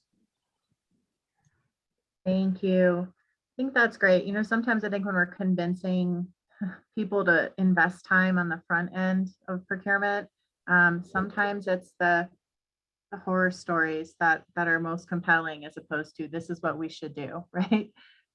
Okay, so this is the last question for me, and then we're going to wrap up and read questions from the audience. So folks out there, this is, I'm sure if you guys already figured out, this is a fantastic panel of procurement experts and business product director expertise. So feel free to start throwing your questions in the chat. This is a great opportunity. Okay, so for the panel, what is one key takeaway about market research as we wrap up that you want to share? Chelsea. So I'm already gonna not do what Sherry's asking. I'm gonna do more than one. So for RFIs, my one takeaway would be keep it simple.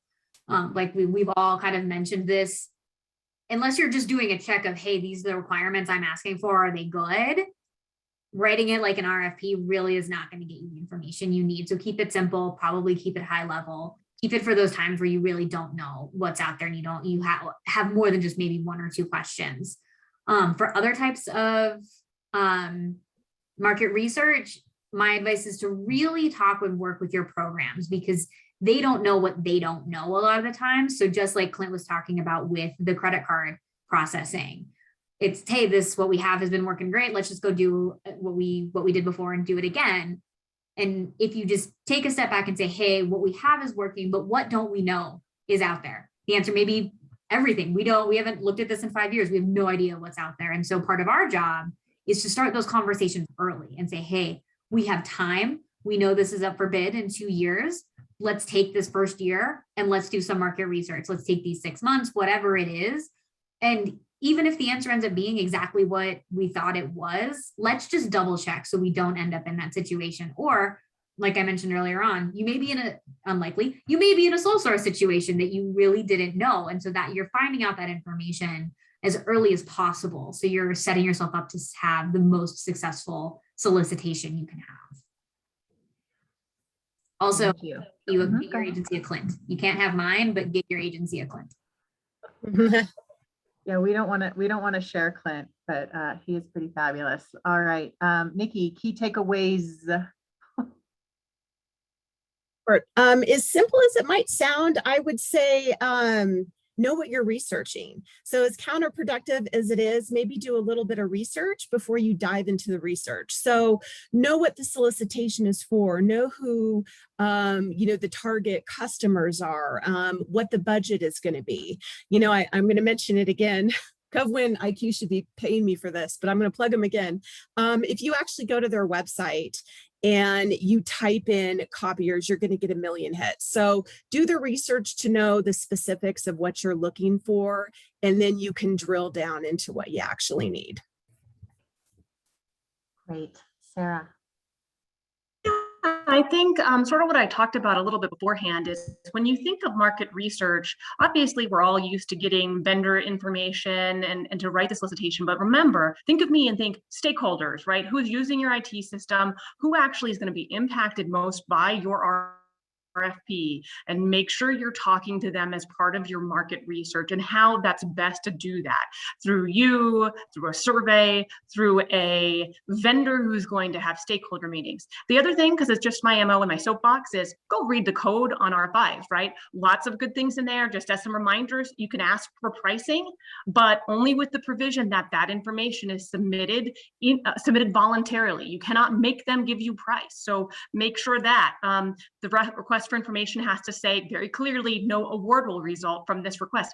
I've started writing it in shouty caps on my cover sheet, because we all know people go, and so when is that going to be awarded, right? So it helps to have it on the cover sheet. And also think about, Chelsea spoke about confidentiality. So last one, RFIs are confidential until after you've either made an award or a decision not to issue that RFP. Interestingly, which we've talked about a little bit on the panel behind the scenes, the code is not that clear on confidentiality for other types of market research, right? So think about that. Before you do your market research, talk to your core officials and your agency, talk to your procurement officials and go, hey, I'm compiling this whole thing. Is this all subject and open to core or not? To help you determine what types of market research you're going to document and keep. Thanks, Sarah. Clint.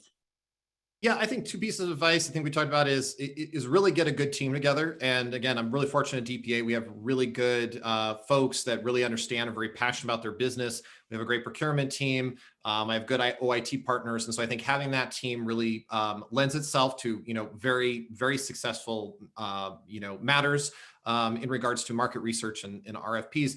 But I can't stress enough around think about your vendor community and recognize that when you are drafting an RFI, we kind of talked about it today around sometimes people think it's an RFP. And so I think it's good to kind of take that step back I don't think it's beneficial to always have the usual suspects, the vendors that we have great vendor community, but we also have vendors that kind of respond quite often. And depending on how that RFI is structured, it can unintentionally sound like you've already picked somebody.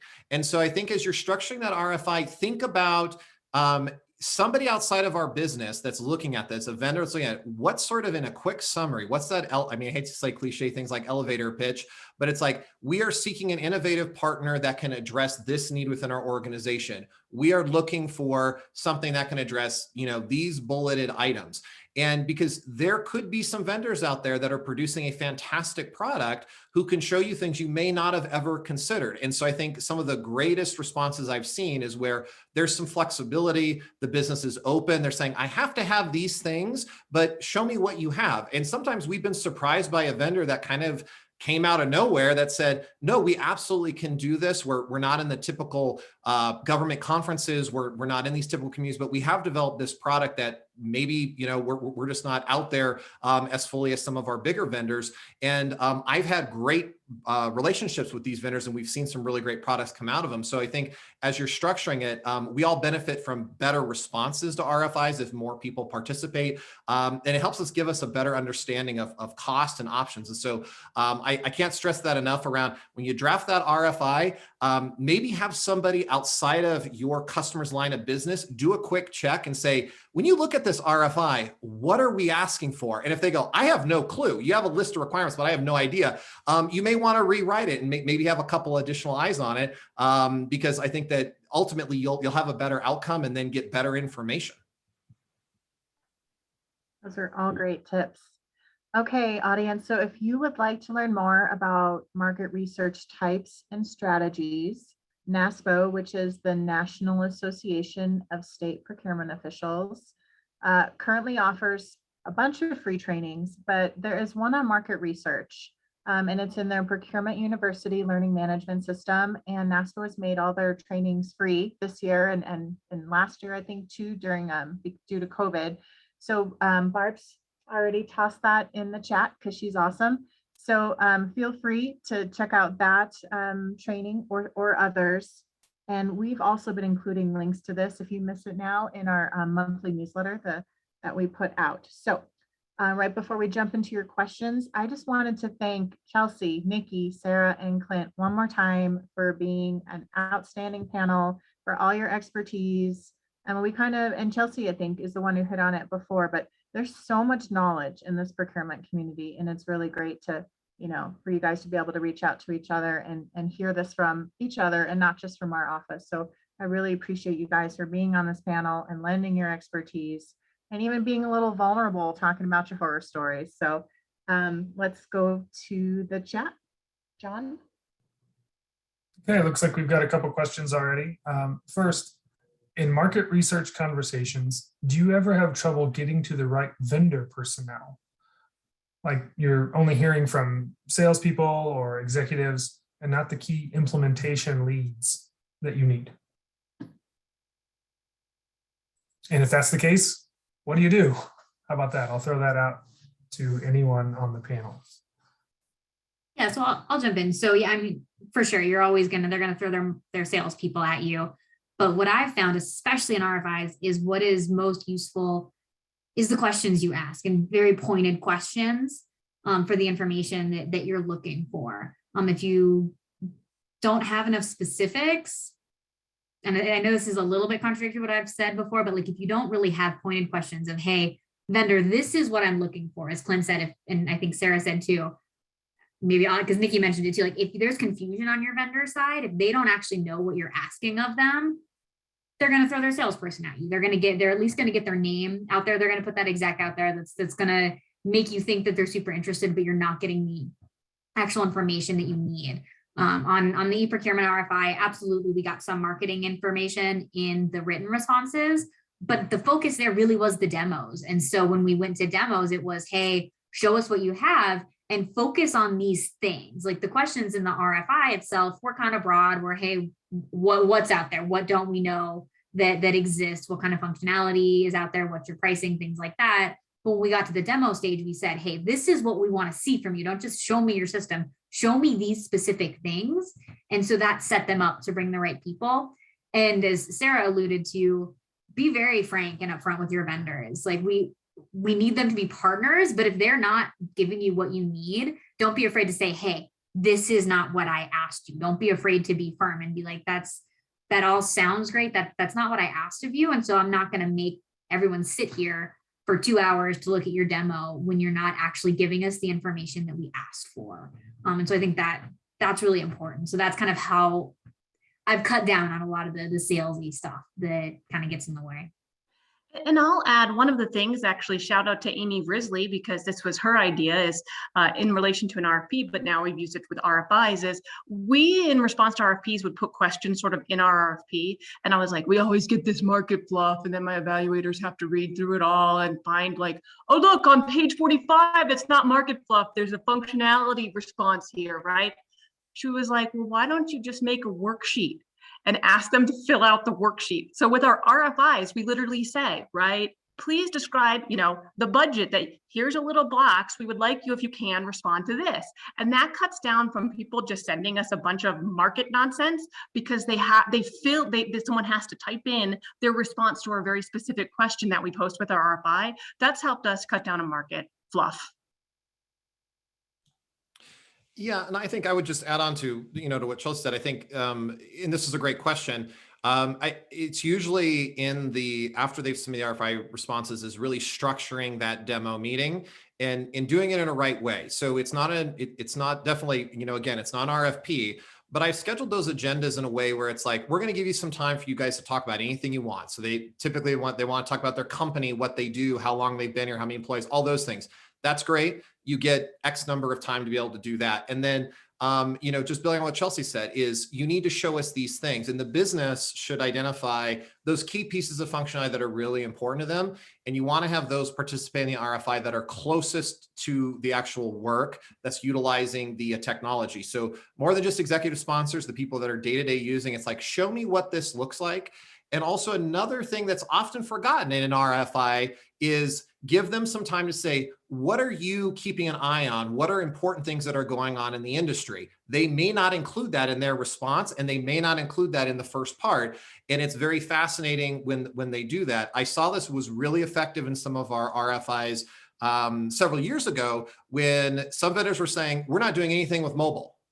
And we had some vendors going, we're a small company, but we're really focused on making our technology very mobile accessible. And we were like, we never really thought about it. We had some vendors like, phones aren't going to take off. People are never going to do all this stuff on their phone or do e-checkout or do those type of things. We chose a vendor that's like, we already have a very mobile friendly website. And they ended up being a really good partner with us, because they did go through our procurement process and they were selected. But we saw them in the RFI and said, we hadn't really thought about all these really great mobile features. So I think structuring those demos will usually trigger having a sales engineer or some people that know the software a little bit more deeply.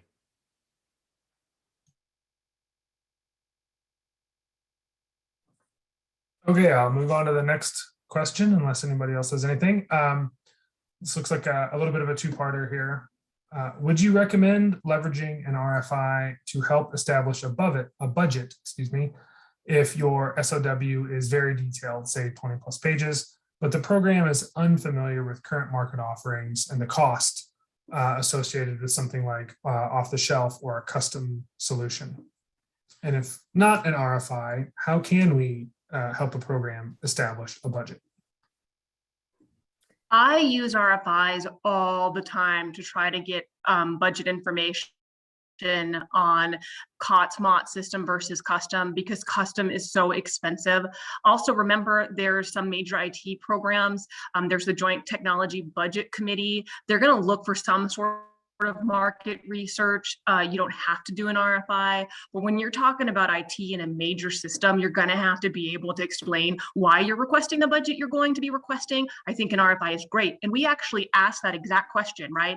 Like, here's what we have out there. Like, how much would be a custom solution to build, and talk about the ownership rights, right? Because we want to know, we're going to own this at the end of the day, because that helps determine whether or not, when you write your RFP, are you going to want a custom system you're going to own, probably a lot more expensive, but then you own it. You don't have to do the RFP again later.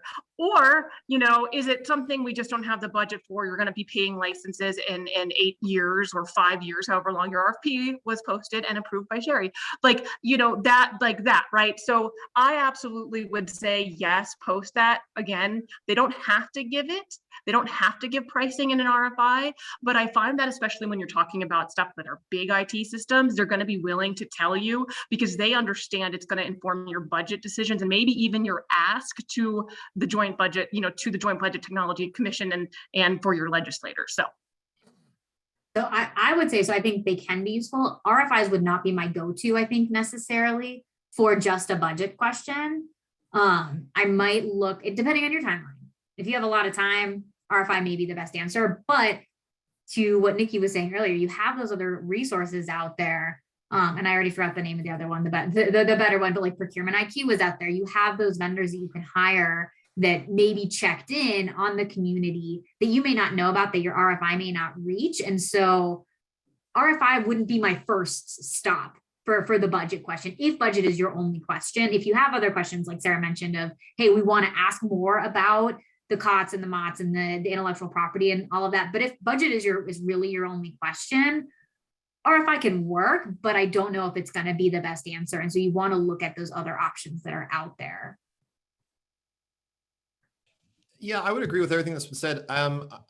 It's been a great tool to assist in your overall budget development, particularly when it comes to custom applications. I worked with in another organization, there was a custom application that they had a developer that developed a budgeting application that his background was developing software for grain elevators. I swear that was the case. We were looking to make a change and the customer was like, this should be a $10,000 change. And this is what it should take to be able to develop the application. It was like, no. How about we do some market research and try to develop what our budget ask was going to be?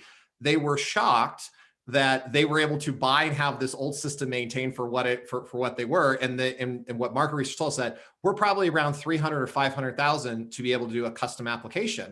It was really eye-opening for the customer, but through market research and they were able to see, they're like, oh, we can't ask for $10,000. It's not going to buy us anything. They historically had been paying that. But when we looked at it, it was like, we can't buy this off the shelf. It is highly customized, but to have a good developer that meets all of our business needs and security and all the modern sort of things that we have to consider, it really informed their budgeting process and it made them a better advocate through our budgeting process to say, we did this research. This is where the budget came from. We didn't just create this number. It helped us to, be a better advocate. And then when we went to our budget committees, they were like, where'd this number come from? Well, let me show you based on our market research, how we were able to develop this number. And another thing I'll add that has been a wonderful tool if you don't want to do an RFI, I've actually Googled, because remember, like with your agency, there's likely another agency in another state, right? So if you Google and just do on the Google, look for whatever you're soliciting. I've actually found other states who have ran almost identical solicitations to what we need. And they're going to be more than happy to share their particular solicitations, the proposals that have pricing. You could talk to them. What do you wish you had known when you issued your RFP 3 years ago or 2 years ago? Super valuable if you don't want to do an RFI. We've used that method as well. So John, let's finish the questions, but we are over time. So let's make sure, let's transition to, as we do an answer, let's just maybe one person from the panel answer a question so we can get to the last questions. Go ahead, John. Sounds good. Has anybody done an RFI almost very early in the process, as a like pre-RFI, just to find vendors? Maybe whenever there's a case of it's an emerging market or something like that. Basically just harnessing the power of VSS to discover what vendors may even exist in that space. Anybody particularly want to take that on? So we did hire a vendor to basically come up with that list, like Clinton mentioned. If your question is just, hey, what vendors are out there? We've done that. Like we're trying to explore paid parking for the state lots. And so we just had a vendor come in and be like, here's the list of other vendors that are in that space, and just kind of doing that early upfront thing. I've never done it through VSS. That's definitely an option, just to see what's out there. But we've hired a vendor just to come in and be like, hey, here's a list of the vendors that are out there if you want to just start looking to see. Thanks, Chelsea. Is there a procurement community forum, something like a Google Guide groups, where we can talk to each other and ask questions to each other within the Colorado procurement community? This one might be one for Sherry. You know, that's a fantastic idea. The procurement officials have some tools, a document repository and monthly meetings, and there's even a new procurement official meeting every 2 weeks. But there's not something for the whole community. So I think that's a great idea and something we can certainly look into for the future. I also know there's a lot of side conversations and procurement officials and some other folks who get to know each other at the agencies who do that kind of informally. But again, not something if you don't know a bunch of folks or kind of want to blast that out. We don't really have anything in place. Okay, we touched on this last one about the sole purpose of an RFI being to establish budget. Does anybody want to add on to that? Yeah, so I would add that mostly when you're doing an RFI, I would think that there would be other questions you would want to be asking other than budget. I mean, I think when Clint and I were talking about like major IT systems, you're gonna have other questions. Like Chelsea sort of mentioned too, and I'm glad that she chimed in, is that if you have a smaller solicitation, you don't want to get vendors really excited about something they're not going to bid on. You don't really want to get the tons of questions. When is the RFP coming out, right? They put that time and effort in. If you can do research to find the budget, either via Google, another state agency, talking to another state entity, if that's seriously all you need, I think you're going to find that using methods other than an RFI. But if you really are moving towards an RFI, I would think almost always you're going to have other questions included, especially as I mentioned, because prices, you have to make sure that it's voluntary and that they know that. So then you would not have a very successful RFI if no one responds. Thanks, Sarah. I'm just going to jump in here. So thank you, David Musgrave, who is the Vice President for RMGPA this year. So future president next year. If anyone's not a member of RMGPA, that's the Rocky Mountain Governmental Purchasing Association. And he reminded me that RMGPA has a member community to ask questions. So I think that's worth pointing out. Thank you, David.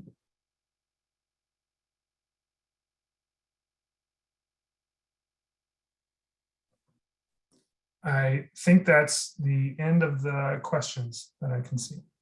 Awesome. Thanks, John. And I know we ran long, but all we have left is the award. And this is such a good conversation. And I know for me, something I wish that I had access to a pretty long time ago.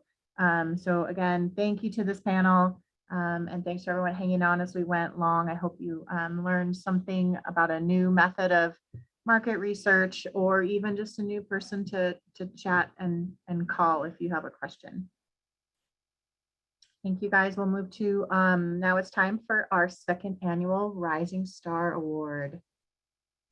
Okay, so we first introduced this award last year as a way to recognize and honor our colleagues who have worked in procurement in general or state procurement for less than 2 years, right? Like think about how many new folks we just had introduce themselves, and so we decided to put an award in place specifically for these new folks. So for those of you who don't know, the SBCO collects the nominations and then they are voted on by the exec PAC. So folks like Chelsea and Sarah, and then some other folks that we'll introduce tomorrow, the rest of exec PAC. Barb will now read the nominations that we received.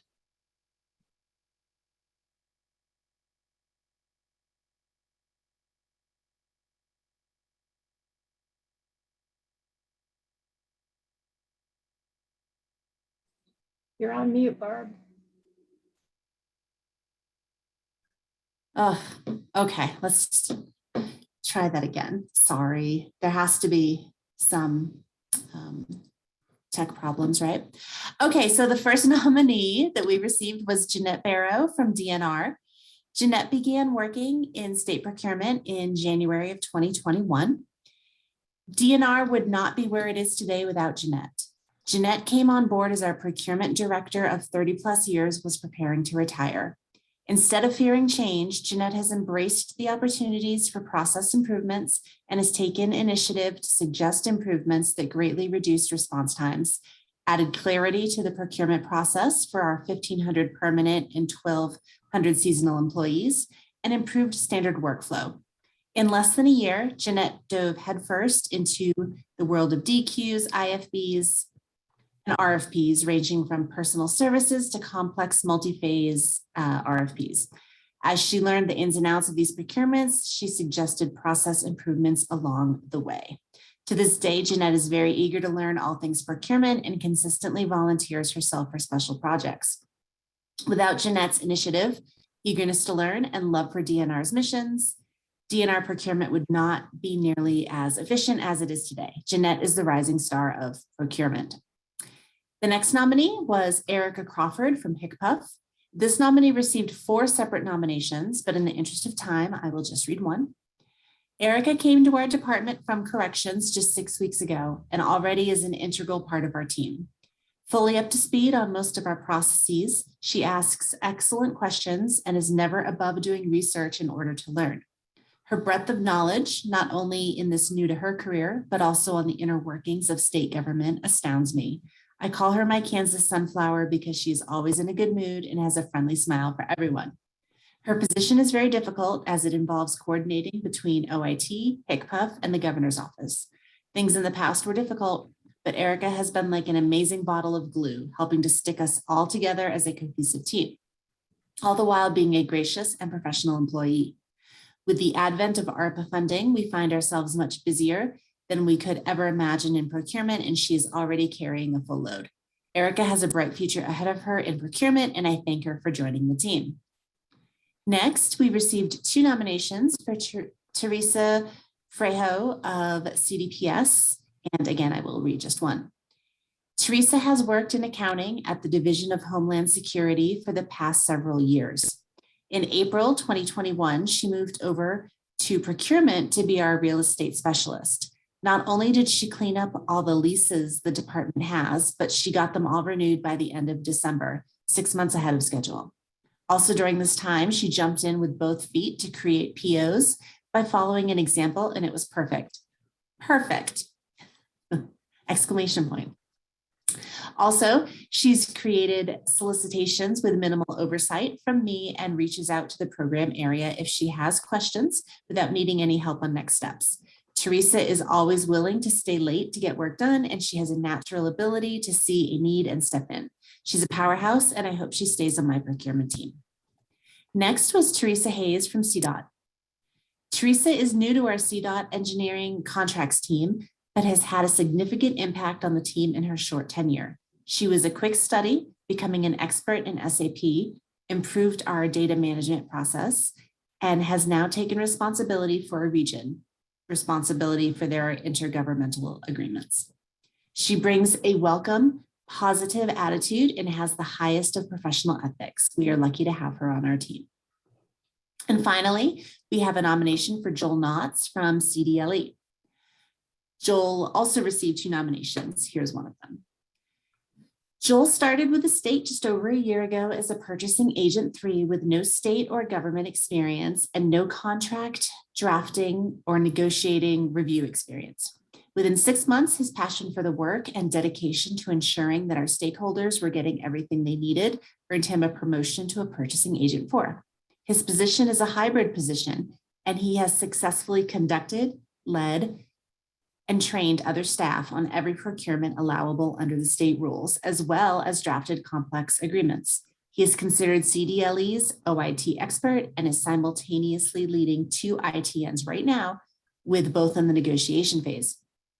When our unit became short-staffed, Joel not only took up the slack and literally tripled his workload, he did it without complaint. He has also taken on the task of assisting with hands-on training of his peers as we fill positions. I'm not exaggerating when I say that Joel has been integral to ensuring CDLE's PCS unit met deadlines and continued to operate when we were down to less than half the staff needed for that kind of success. There is absolutely no one more deserving of this award than him. And that completes the nominations that we received.